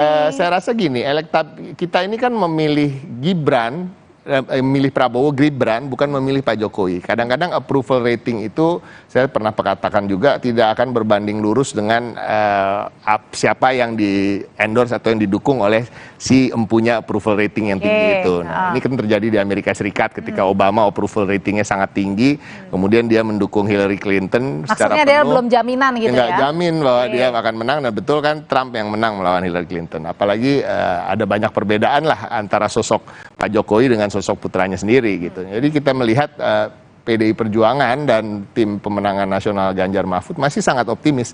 Tapi tadi memang akan ada pergeseran-pergeseran suara ketika Gibran menjadi calon wakil presiden. Nah itu jujur kami akui ya. Cuma ya insya Allah masih bisa kita atasi lah. Oke, Mas Adi, kalau gitu sebenarnya kenapa sih Jawa Tengah ini menjadi pertarungan yang sengit? Dan tadi bahkan Mas Gibran bilang akan memitigasi khusus untuk wilayah Jawa Tengah. Saya kira dua hal, Audrey, kenapa Jateng itu dapat treatment khusus ya dari masing-masing kandidat capres. Pertama, Jateng ini kan jumlah populasi pemilihnya kan salah satu terbesar ya di Indonesia. Nomor 2 setelah Jawa Barat kalau tidak salah. Nah yang kedua memang selama ini kan kalau kita membaca strategi politik, PDIP itu kan kandangnya di Jawa Tengah. Ganjar itu kan kekuatan politiknya di Jawa Tengah. Mimpi teman-teman pendukung Prabowo Subianto, Pak Wihadi dan kawan-kawan, syukur kalau bisa menang. Minimal, kalaupun tak bisa menang, bisa mengurangi jarak tidak terlampau jauh dengan Pak Ganjar Pranowo. Kan begitu jalan ceritanya biasanya, Audrey. Kalau dulu memang selisih antara Prabowo dengan Ganjar itu kan cukup jauh, sekitar 40% ya. Tapi ketika ada Gibran, siapa tahu jarak 40% itu bisa dipangkas. Jadi 35, jadi 20, syukur kalau menang. Kan begitu jalan ceritanya. Betul pun dengan kubunya Pak Ganjar. Pak Ganjar misalnya nggak terlampau kuat di Jawa Barat. Tapi ingat, Pak Ganjar pasti akan ingin mengejar selisihnya di Jawa Barat dengan Pak Prabowo supaya nggak jauh-jauh amat, syukur kalau menang. Saya selalu meyakini bahwa kalau di Jawa Tengah agak sulit sebenarnya untuk dikalahkan Ganjar itu. Tapi kalau untuk memperkecil margin sangat mungkin. Tapi sangat tergantung bagaimana kerja-kerja politik ke depan. 3 bulan ini tentu akan menjadi pertaruhan segala-galanya. Saat ini memang ada semacam pergeseran 5%. Pak Ganjar turun dan itu migrasi kepada Prabowo Subianto dan Gibran. Tapi kalau kerja politik dari pendukungnya Ganjar ini semakin mantap, bukan tidak mungkin angka yang berkurang ini akan kembali lagi. Atau jangan-jangan angkanya bisa berkurang dan bertambah, sangat tergantung dari undecided voters yang sampai saat ini 10%. Besar ya itu ya nilainya ya Mas Adi ya? Pilihan politik. Jangan-jangan misalnya Ganjar yang 5% suaranya pindah ke Prabowo bisa ditambal dari undecided voter yang 10%. Atau jangan-jangan pendukungnya Amin ini mulai diambil oleh Gibran, oleh Prabowo, ataupun bisa diambil juga oleh Pak Ganjar Pranowo. Itulah yang saya sebutkan. Perpindahan suara itu apa yang paling besar kira-kira bisa menjadi penyebabnya? Ya tentu kerja politik ke bawah, door-to-door campaign, door-to-door marketing. Masyarakat di Jawa Tengah itu adalah masyarakat yang guyup. Mereka sangat senang kalau ada penetrasi, ada calon yang kemudian menyapa mereka langsung dengan meyakinkan bahwa mereka adalah pemimpin yang layak untuk diusung.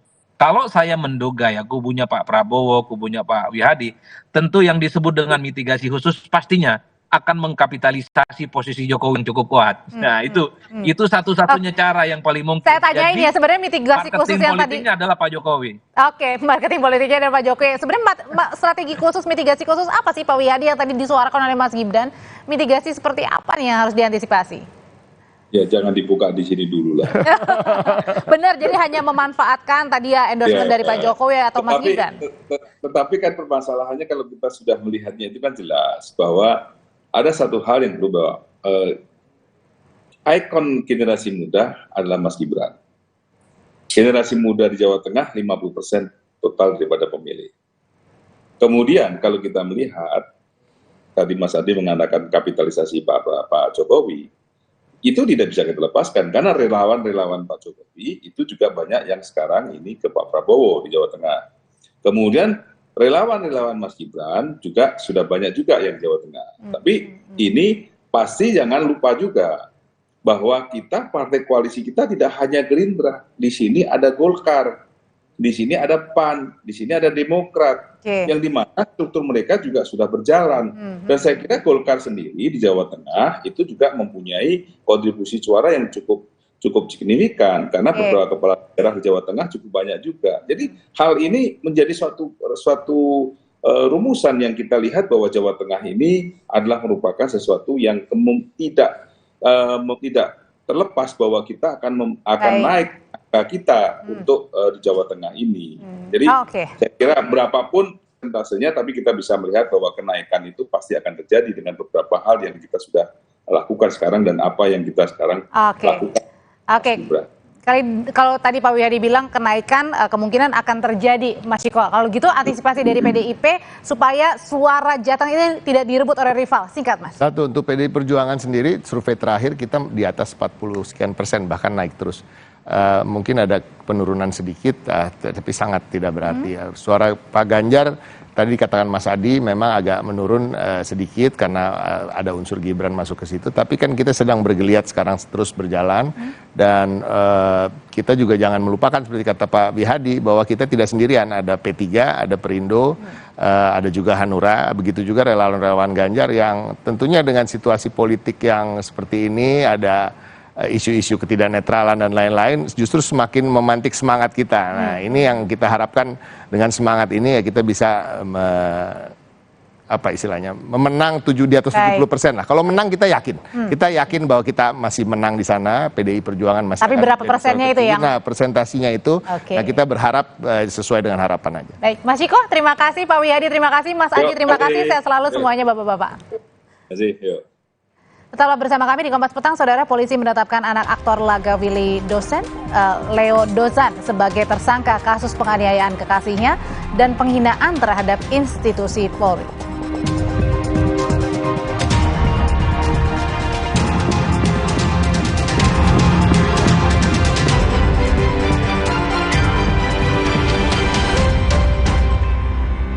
Di tanganmu, botol plastik bekas bisa jadi baru lagi. Seperti tas, baju, hingga sepatu ini. Bersama Gerakan Ekonomi Sirkular Nasional Le Mineral, mari mulai kebiasaan baru memilah sampah plastik dari rumah, menyalurkan lewat aplikasi, pemulung, ataupun bank sampah. Sampah plastikmu memberi nilai tambah untukmu dan juga untuk mereka.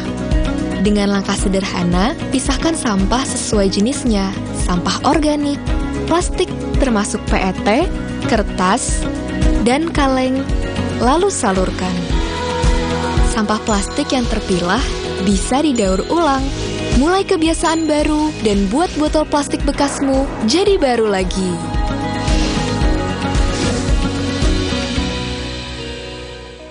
Luwak White Coffee berkomitmen mendukung sepak bola Indonesia mendunia. Kopi nikmat, nyaman diminum. Keep fighting bersama Luwak White Coffee. Kopi nikmat, nyaman diminum. Luwak White Coffee berkomitmen mendukung sepak bola Indonesia mendunia. Kopi nikmat, nyaman diminum. Keep fighting bersama Luwak White Coffee. Kopi nikmat, nyaman diminum. Aku pikir semua air mineral itu sama. Le mineral itu beda. Le mineral memang berbeda. Setiap tetesnya mengandung mineral esensial seimbang yang penting untuk tubuh dan juga membuat rasa airnya lebih segar. Segernya. Le mineral. Indomie hype habis yang hotnya viral. Hot kuah seblaknya literally seviral itu. Kerupuk seblaknya crunchy, mie lebarnya cuy pol.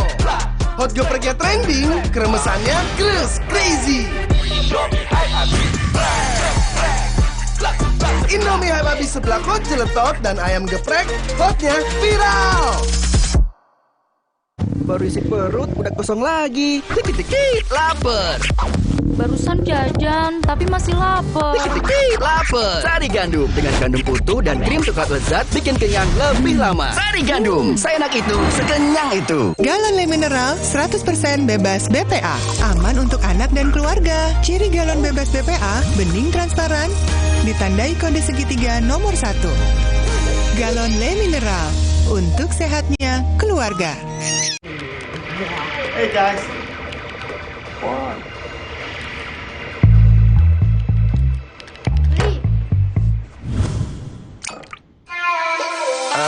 Ku bawa segelas susu, tunjukin gaya paling kerenmu. Mainkan beatmu, nyanyikan lagu, semua mata tertuju padamu. Hey, lihat aku, putar celup jadi seru. Hey, lihat aku, putar celup jadi seru. Superjoy, the most unbeatable deal in town. Internetan super duper fast hingga 200 MB per second dengan 119 TV channel. Hanya 275.000 per bulan. Langganan paket Superjoy sekarang.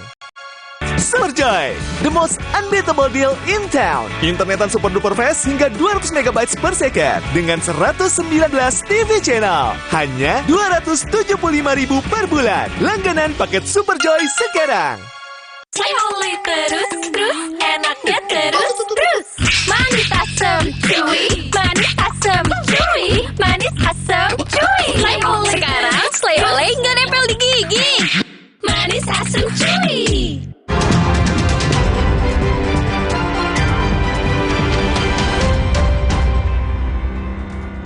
Saudara, polisi menetapkan anak aktor laga Willy Dozan, Leo Dozan sebagai tersangka kasus penganiayaan kekasihnya dan penghinaan terhadap institusi Polri. Ia terancam 5 tahun penjara. Leon pun meminta maaf.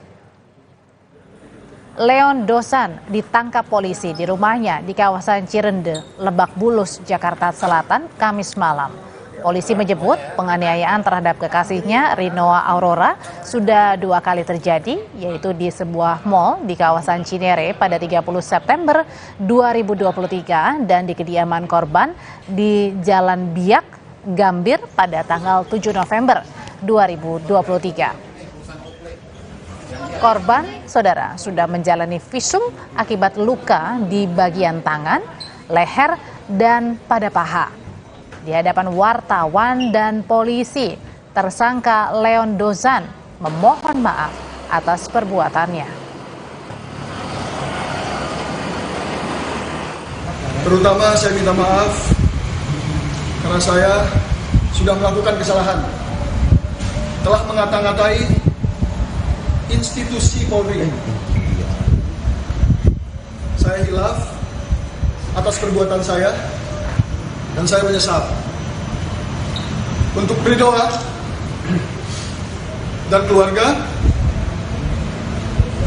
saya minta maaf.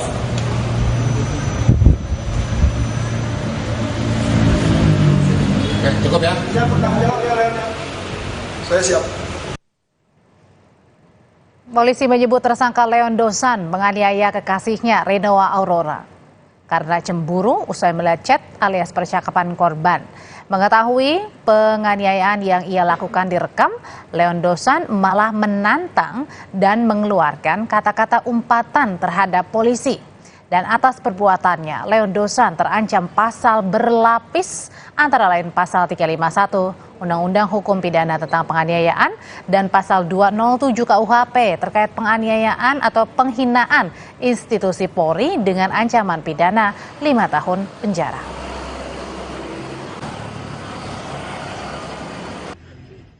Tadi malam kami telah melakukan penangkapan terhadap tersangka LD. Kami menerapkan pasal 351 KUHP atau penganiayaan, dan terhitung mulai hari ini kami telah menetapkan tersangka dan melakukan penahanan terhadap tersangka. Selain itu, terhadap ucapan yang disampaikan oleh tersangka yang menghina institusi Polri, kami hari ini juga telah menerbitkan laporan polisi terkait penistaan terhadap institusi Polri. Tetaplah di Kompas Petang. Tebing setinggi 20 meter longsor di Jalan Raya Batu Tulis, Kota Bogor, Jawa Barat.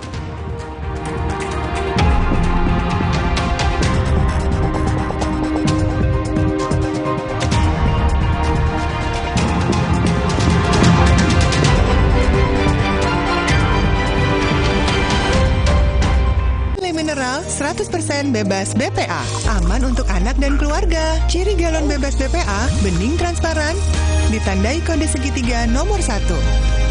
Galon Le Mineral, untuk sehatnya keluarga. Alex sering kembung, rewel, dan gak nyaman. Ini adalah tanda perut sensitif yang sering terjadi pada anak di usia dini. Saya rekomendasikan Envagro E+ MFJN Pro Gentle Care. Dengan DHA lebih tinggi untuk proses belajar lebih cepat dan formula PHP yang lebih mudah dicerna. Envagro E+ MFJN Pro Gentle Care. Healthy digestion for A+ kids. Di tanganmu, botol plastik bekas bisa jadi baru lagi. Seperti tas, baju, hingga sepatu ini. Bersama Gerakan Ekonomi Sirkular Nasional Le Mineral, mari mulai kebiasaan baru memilah sampah plastik dari rumah, menyalurkan lewat aplikasi, pemulung, ataupun bank sampah. Sampah plastikmu memberi nilai tambah untukmu dan juga untuk mereka. Dengan langkah sederhana, pisahkan sampah sesuai jenisnya, sampah organik, plastik termasuk PET, kertas, dan kaleng, lalu salurkan. Sampah plastik yang terpilah bisa didaur ulang. Mulai kebiasaan baru dan buat botol plastik bekasmu jadi baru lagi.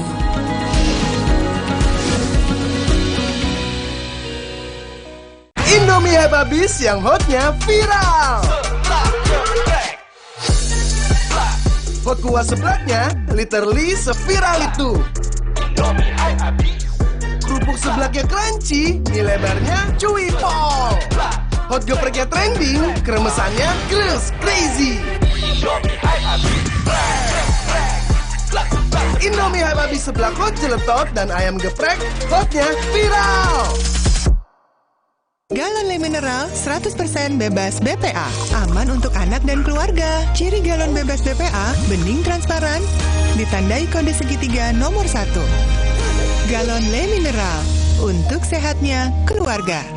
Slay terus, enaknya terus. Manis asam, chewy, manis asam, chewy, manis asam, chewy. Sekarang Slay Olay nggak nempel di gigi. Manis asam, chewy. Aqua percaya akan kebijaksanaan dan keajaiban alam. Aqua berasal dari gunung-gunung terpilih, bukan tempat yang mudah tercemar. Aqua disaring oleh lapisan bebatuan pelindung tanpa proses rekayasa. Aqua mengandung mineral alami tanpa tambahan zat berbahaya. Sehingga Aqua terasa dingin tanpa didinginkan. Jelaskan kalau tak semua air itu Aqua. Aqua 100% murni. Baru, mie sedap rawit bingit ayam jerit. Satu-satunya dengan rawit asli. Mie sedap rawit bingit ayam jerit. Mie kenyal dan gurih kaldu ayam bikin nagih. Sedapnya rawit bingit. Mie sedap rawit bingit ayam jerit. Dari Wisma. Aqua percaya akan kebijaksanaan dan keajaiban alam. Aqua berasal dari gunung-gunung terpilih, bukan tempat yang mudah tercemar. Aqua disaring oleh lapisan bebatuan pelindung tanpa proses rekayasa. Aqua mengandung mineral alami tanpa tambahan zat berbahaya. Sehingga Aqua terasa dingin tanpa didinginkan. Jelaskan kalau tak semua air itu Aqua. Aqua 100% murni.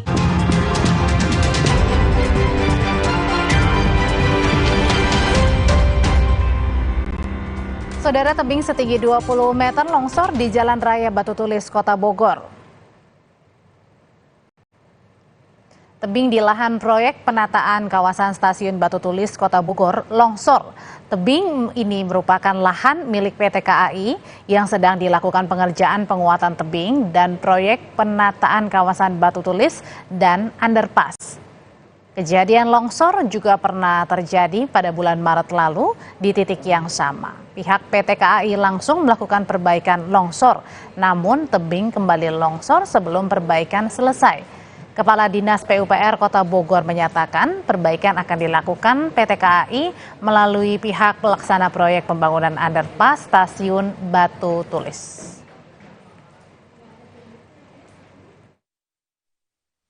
Ini sedang ditangani oleh PT KAI karena ada rencana dari PT KAI membuat underpass.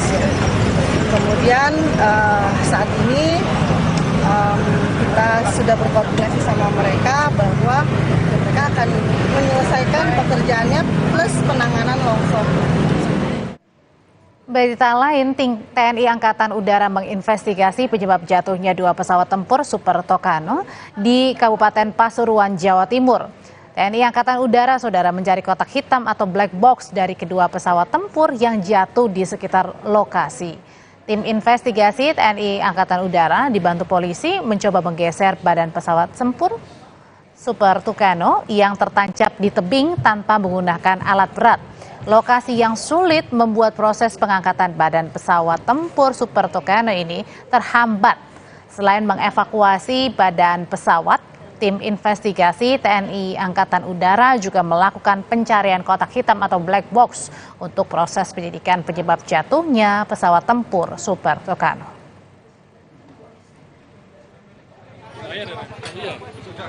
Kadispen TNI AU Marsma TNI R. Agung Sasongko Jati menjelaskan jika saat 2 pesawat sedang melakukan formasi sempat terhalang awan tebal sehingga secara prosedur kedua pesawat ini saling menjauh dan tak lama berselang pesawat hilang kontak ditemukan jatuh oleh warga di kawasan perbukitan Kecamatan Puspo, Pasuruan.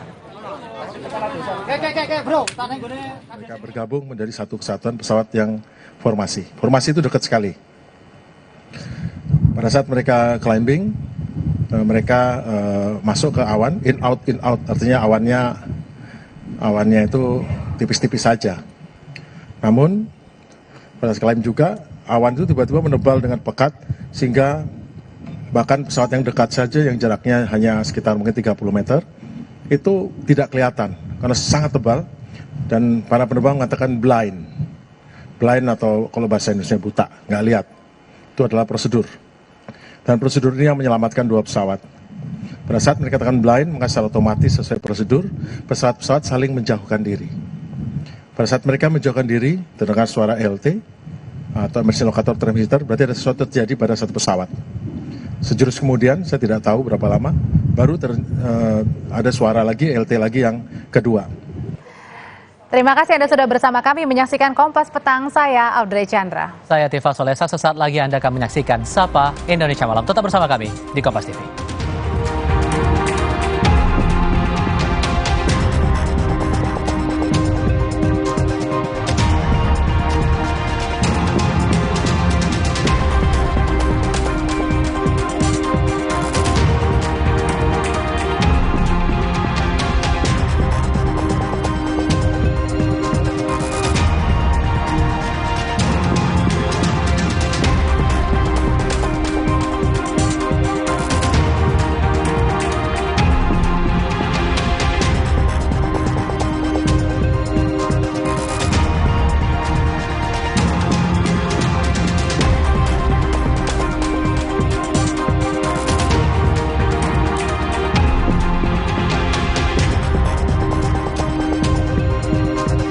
Terima kasih Anda telah menyaksikan Kompas Petang. Didukung oleh Luwak White Coffee, kopi nikmat nyaman diminum. Kopi nikmat nyaman diminum. Netralitas Presiden Jokowi jelang kontestasi kembali diuji. Ketua Umum PDIP Megawati Soekarnoputri mencium adanya kecurangan jelang Pilpres tahun depan. Salah satunya rekayasa dan manipulasi hukum melalui Mahkamah Konstitusi. Juga muncul kecurigaan ketidaknetralan aparatur pemerintahan. Benarkah demikian? Simak pembahasannya dalam Dua Arah. Menguji netralitas pemerintah. Jumat 17 November pukul 8:30 malam. Live di Kompas TV.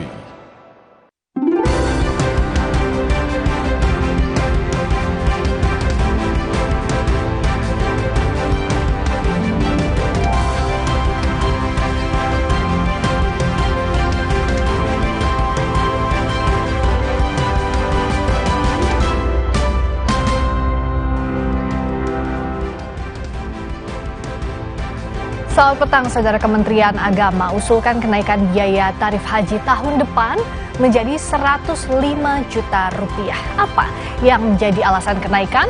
Kita bahas di Sapa Indonesia Malam bersama sorotan lain.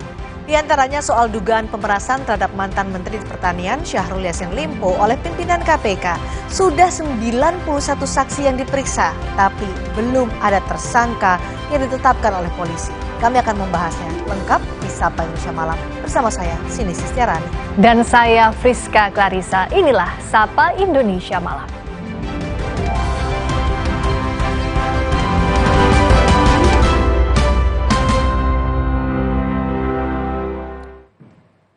Informasi pertama, Saudara, calon presiden nomor urut 1 Anies Baswedan menyinggung soal kecurangan yang kian mengemuka jelang pemilu 2024. Anies menyebut akan mengembalikan kepercayaan publik terhadap negara dan pemerintah.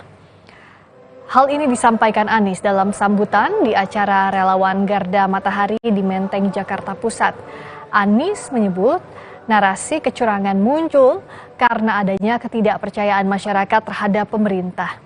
Anies menyatakan akan membuat perubahan dengan mengembalikan kepercayaan publik terhadap pemerintah. Acara selanjutnya kita lanjutkan. Marilah kita teriakkan tangan, tidak membiarkan penyimpangan, mengkoreksi penyimpangan, dan ujungnya mengembalikan kepercayaan pada negara, mengembalikan kepercayaan kepada pemerintah. Sehingga menjelang pemilu begini tidak ada obrolan soal adakan curang apa tidak. Kenapa kita jadi sekarang berbicara mudah-mudahan tidak terjadi kecurangan? Kita ingatkan terus menerus. Artinya hari-hari ini kita menangkap, rakyat menangkap tanda. Dan itu kemudian membuat kita turun kepercayaan, saling curiga. Cawapres nomor urut 2, Gibran Rakabuming Raka bicara soal isu keterlibatan ASN yang mendukung salah satu capres-cawapres. Gibran mempersilahkan untuk melapor jika ada bukti. Gibran menanggapi soal isu dukungan ASN pada salah satu paslon capres-cawapres. Gibran mempersilahkan siapapun untuk mencari bukti melaporkan hal tersebut. Sebelumnya sempat beredar isu soal ketidaknetralan ASN dan kepolisian mendukung salah satu pasangan calon.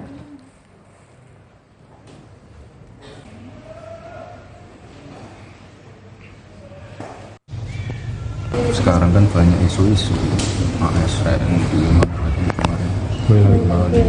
Monggo kalau ada bukti dilaporkan. Ya monggo dibuktikan saja. Kalau ada bukti ya silakan dilaporkan. Ya. Dibikin enak aja. Okay. Calon Presiden nomor urut 3 Ganjar Pranowo optimistis meraih 70% suara di daerah istimewa Yogyakarta. Ganjar menyebut ia dan Mahfud pernah mengenyam pendidikan di Yogyakarta. Ganjar menyampaikan hal tersebut saat menghadiri deklarasi tim pemenangan daerah di Pendopo Agung Royal Ambarukmo, Yogyakarta. Ganjar optimistis bisa meraih 70% suara Yogyakarta. Hal ini karena ia dan Mahfud punya kedekatan dengan Yogyakarta. Melaksanakan deklarasi daerah Maju Jakarta. Untuk itu kepada memang suasana kebatinannya berbeda. Saya Pak Mahfud sekolah di sini, belajar budaya di sini, dan tentu saja semangat perjuangan yang luar biasa dari Jogja mendapatkan belok. Saya merasa recharge di sini, tambah semangat karena semangat kawan-kawan juga sangat luar biasa. Target suara DIY, Pak? Kami tanyakan pada kawan-kawan panitia. Kita ke sorotan berikutnya, Saudara. TNI Angkatan Udara memulai investigasi dan pencarian black box atau kotak hitam di lokasi jatuhnya 2 pesawat TNI AU di lereng Bromo, Pasuruan, Jawa Timur. Tempat pertama yang ditelusuri adalah lokasi jatuhnya pesawat dengan nomor lambung TT3111 di Gunung Kundi. Tim investigasi TNI Angkatan Udara dibantu polisi mencoba menggeser badan pesawat tempur Super Tucano yang tertancap di tebing tanpa menggunakan alat berat. Lokasi yang sulit membuat proses pengangkatan badan pesawat tempur Super Tucano terhambat. Proses investigasi tidak ditentukan batas waktunya. Jika investigasi di Desa Wonorejo selesai, tim berikutnya menuju Desa Keduwung, Kecamatan Puspo.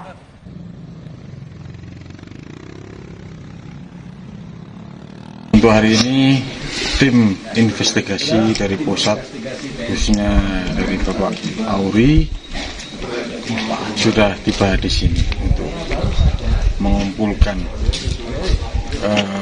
bukti-bukti atau data-data. Jadi untuk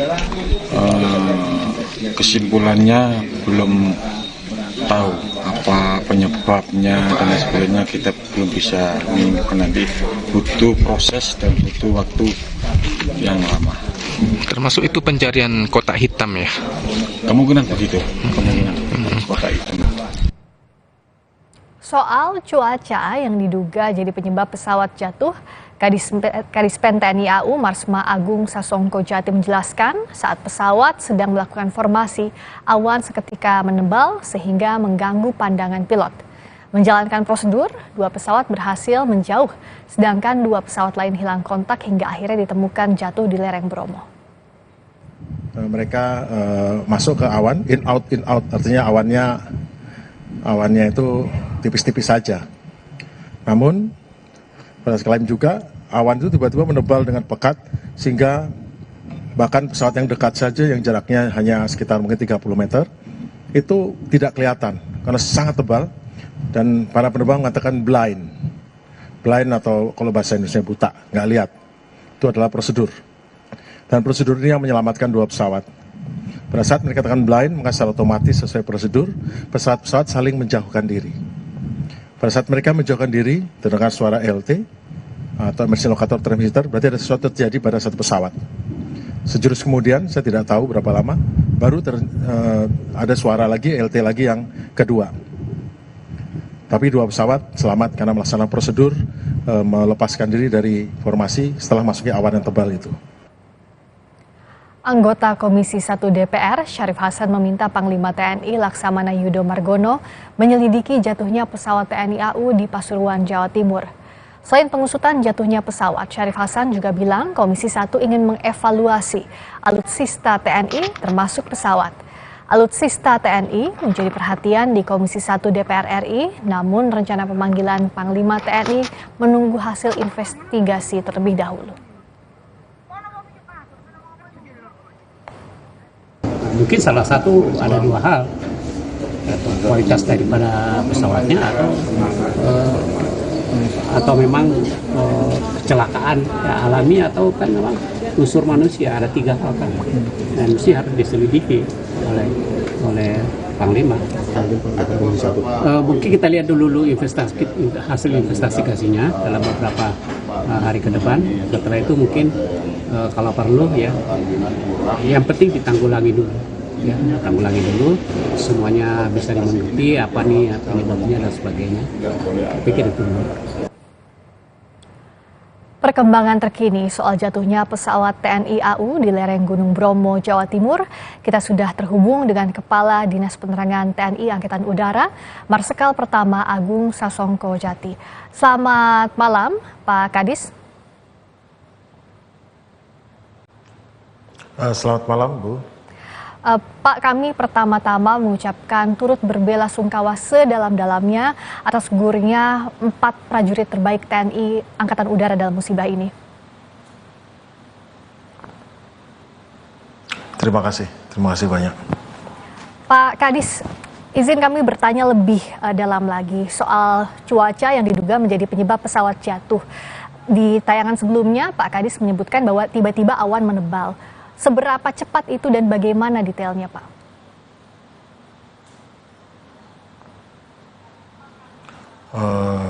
Terima kasih sebelumnya, selamat sore Gusawan.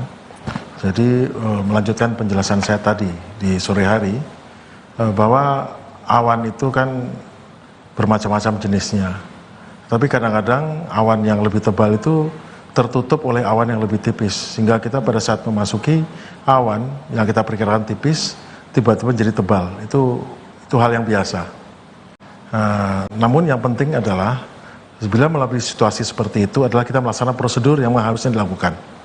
Terbang formasi adalah terbang yang mengharuskan setiap pesawat untuk selalu keep di dalam position atau tetap stay di position. Jaraknya mungkin sekitar 30 meter dari pesawat, dan itu memang hal yang biasa dan itu normal saja. Namun pada kondisi tertentu seperti awan yang sangat pekat, di mana pada jarak 30 meter pun tidak bisa kelihatan, langkahnya bukan dengan mendekat, tapi justru malah keluar dari formasi, sehingga bisa menghindari terjadinya hal yang tidak dikehendaki. Jadi saya tidak bisa bilang kenapa tiba-tiba membesar memekat, bukan. Ada mungkin awan pekat yang berada di balik awan yang tipis yang tidak kelihatan, demikian. Oh baik, dan itu disebutnya blind kondisinya, betul ya Pak Kadis ya? Ya, itu adalah hal yang normal dalam dunia penerbangan militer. Seandainya kami dalam terbang formasi yang ketat, yang dekat itu, dan kemudian tiba-tiba jarak sudah cukup dekat yang harusnya tetap kelihatan, tidak kelihatan, maka prosedurnya kita mengatakan blind, dan kita memisahkan diri tidak dengan ekstrim keluar, tidak, tapi dengan cukup bank sedikit saja, pasti sudah menjauh dari formasi utama. Ya. Pada saat di udara, penerbang lain mengetahui ada hal yang tidak sesuai, itu bagaimana Pak? Ada 2 pesawat yang akhirnya hilang kontak dan ternyata kecelakaan?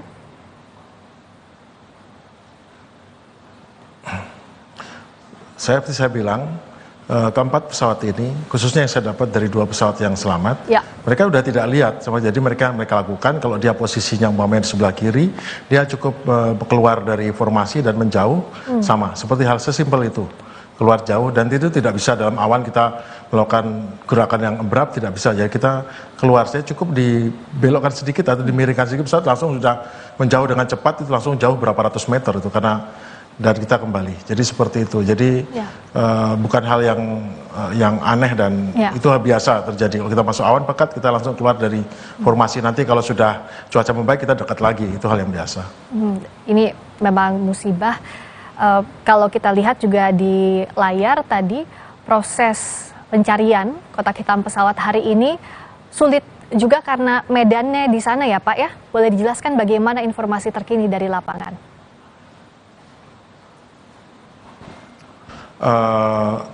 Rekan-rekan yang melaksanakan penyelidikan dibagi dari 2 tim. Ada tim yang datang ke Tenggo 3111,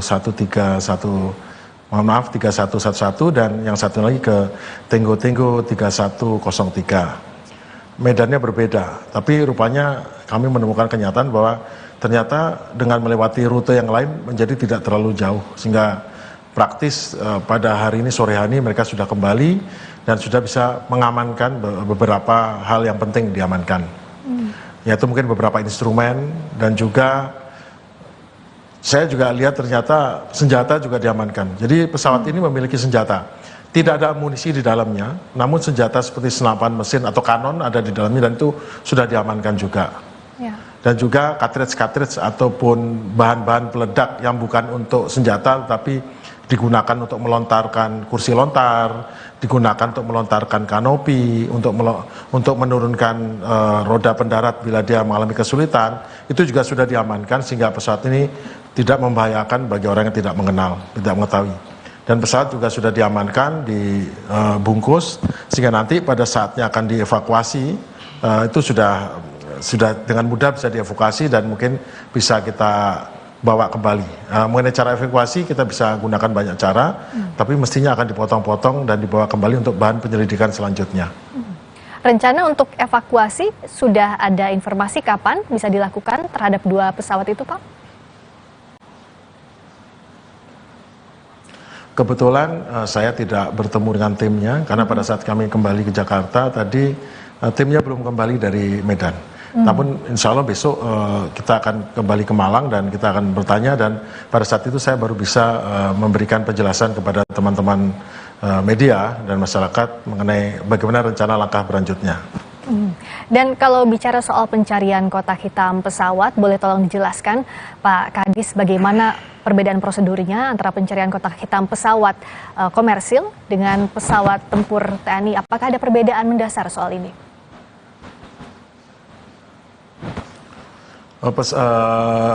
Kita tidak menamainya black box ya, itu dan juga bukan flight data recorder sebetulnya. Dia memiliki nama istilah lain, tapi intinya bentuknya seperti cartridge. Jadi cartridge yang kita bisa lihat dengan peralatan yang ada di satuan sepertinya. Tapi saya belum pasti mengenai lihat, tetapi dari informasi yang saya dapat bahwa itu bisa dilihat oleh kita sendiri. Namun tentu untuk mengetahui bahwa itu ada permasalahan tentu mungkin menggunakan software lain ya, karena yang jelas dia bisa mendapatkan rekaman daripada suara komunikasi, dia bisa mendengarkan rekaman daripada video. Jadi video pesawat sampai detik terakhir dia masih berjalan sistemnya itu ada rekamannya, dan juga ada rekaman mengenai performance pesawat, kecepatan, ketinggian, angle of attack, dan juga mesinnya ada masalah nggak atau apa. Nah itu semua ada rekamannya. Jadi ini betul-betul pesawat Super Tucano ini adalah pesawat tempur modern yang jauh lebih advance dari banyak pesawat lain mengenai avionik dan elektroniknya. Jadi ini lebih advance dan juga bisa lebih detail juga untuk nanti proses investigasinya, begitu ya Pak Kadis? Iya betul, pesawat ini pesawat yang cukup canggih ya. Dan terakhir, bagaimana prioritas investigasi ke depannya? Bagaimana timeline-nya yang bisa dibagikan sejauh ini, Pak Kadis? Sekali lagi untuk timeline dan sebagainya itu berada di bawah wewenang daripada tim tim reaksi cepat Pusat Kelaikan dan Keselamatan Terbang Kerja TNI Angkatan Udara. Saya belum bertemu dengan tim, namun secepat mungkin kalau kita sudah bertemu tim dan mendapat penjelasan, kami akan sampaikan mengenai soal terkait dengan keinginan daripada media untuk mengetahui mengenai timeline, mengenai bagaimana langkah-langkahnya.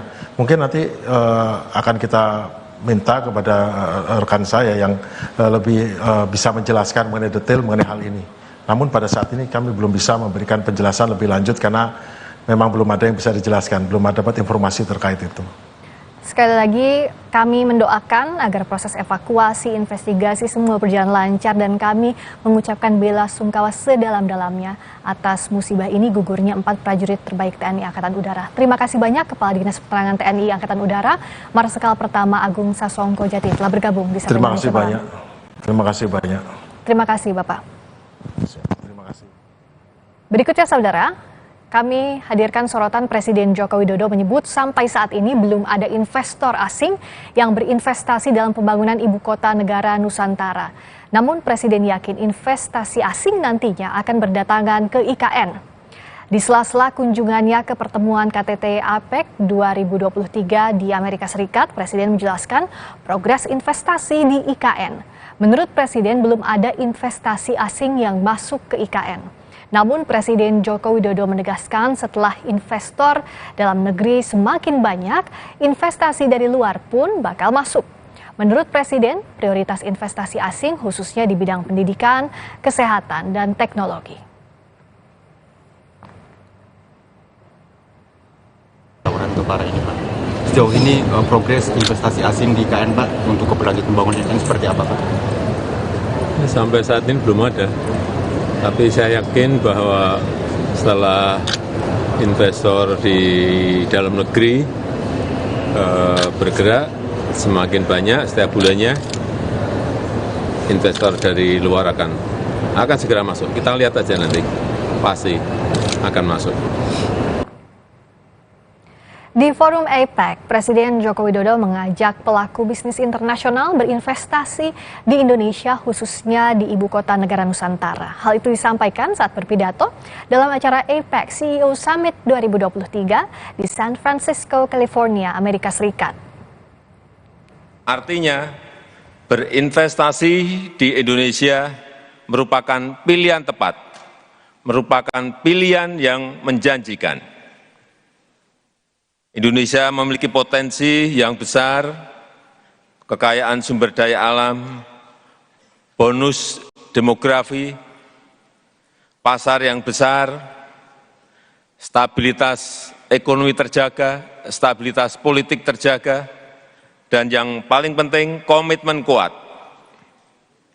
untuk menciptakan iklim investasi yang kondusif dan kompetitif. Total kebutuhan anggaran untuk pembangunan IKN mencapai 466 triliun rupiah. Dari jumlah tersebut, pemerintah menganggarkan sebanyak 20% bersumber dari APBN. Sementara kebutuhan dari kerjasama antara pemerintah dan swasta mencapai 253,4 triliun rupiah. Sumber dari investasi BUMN, BUMD diharapkan mencapai 123,2 triliun rupiah. Anggaran pembangunan IKN dalam APBN 2023 mencapai 29,4 triliun rupiah. Per Agustus 2023 ini realisasinya sudah 6,4 triliun rupiah.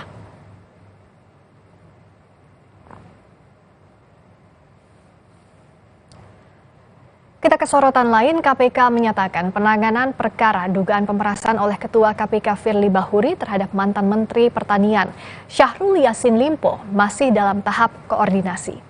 Karena itu belum perlu supervisi dari KPK. Direktur Koordinasi dan Supervisi Wilayah 2 KPK, Yudiawan Wibisono menyatakan penanganan perkara dugaan pemerasan Syahrul Yassin Limpo oleh KPK masih dalam tahap koordinasi. Salah satu bentuk koordinasi KPK dan Polri dalam kasus ini adalah saling tukar-menukar informasi. Yudiawan menegaskan KPK belum perlu melakukan supervisi dalam perkara ini. Menyampaikan bahwa kami mengapresiasi apa yang sudah dilakukan oleh Polda Metro Jaya. Jadi saya tegaskan kembali ya, bahwa ini adalah dalam rangka koordinasi. Jadi belum dalam taraf supervisi. Karena sesuai dengan Perpres nomor 1 tahun 2021 tentang supervisi belum sampai ke sana. Terus kemudian sesuai dengan tupoksi dari kami, ini masih dalam tahap koordinasi. Saudara, Kementerian Agama mengusulkan kenaikan biaya ibadah haji tahun 2024 sebesar 105 juta rupiah. Kemenak menyebut kenaikan untuk menyesuaikan kurs dolar dan rial. Sesaat lagi di Sapa Indonesia Malam usai jeda.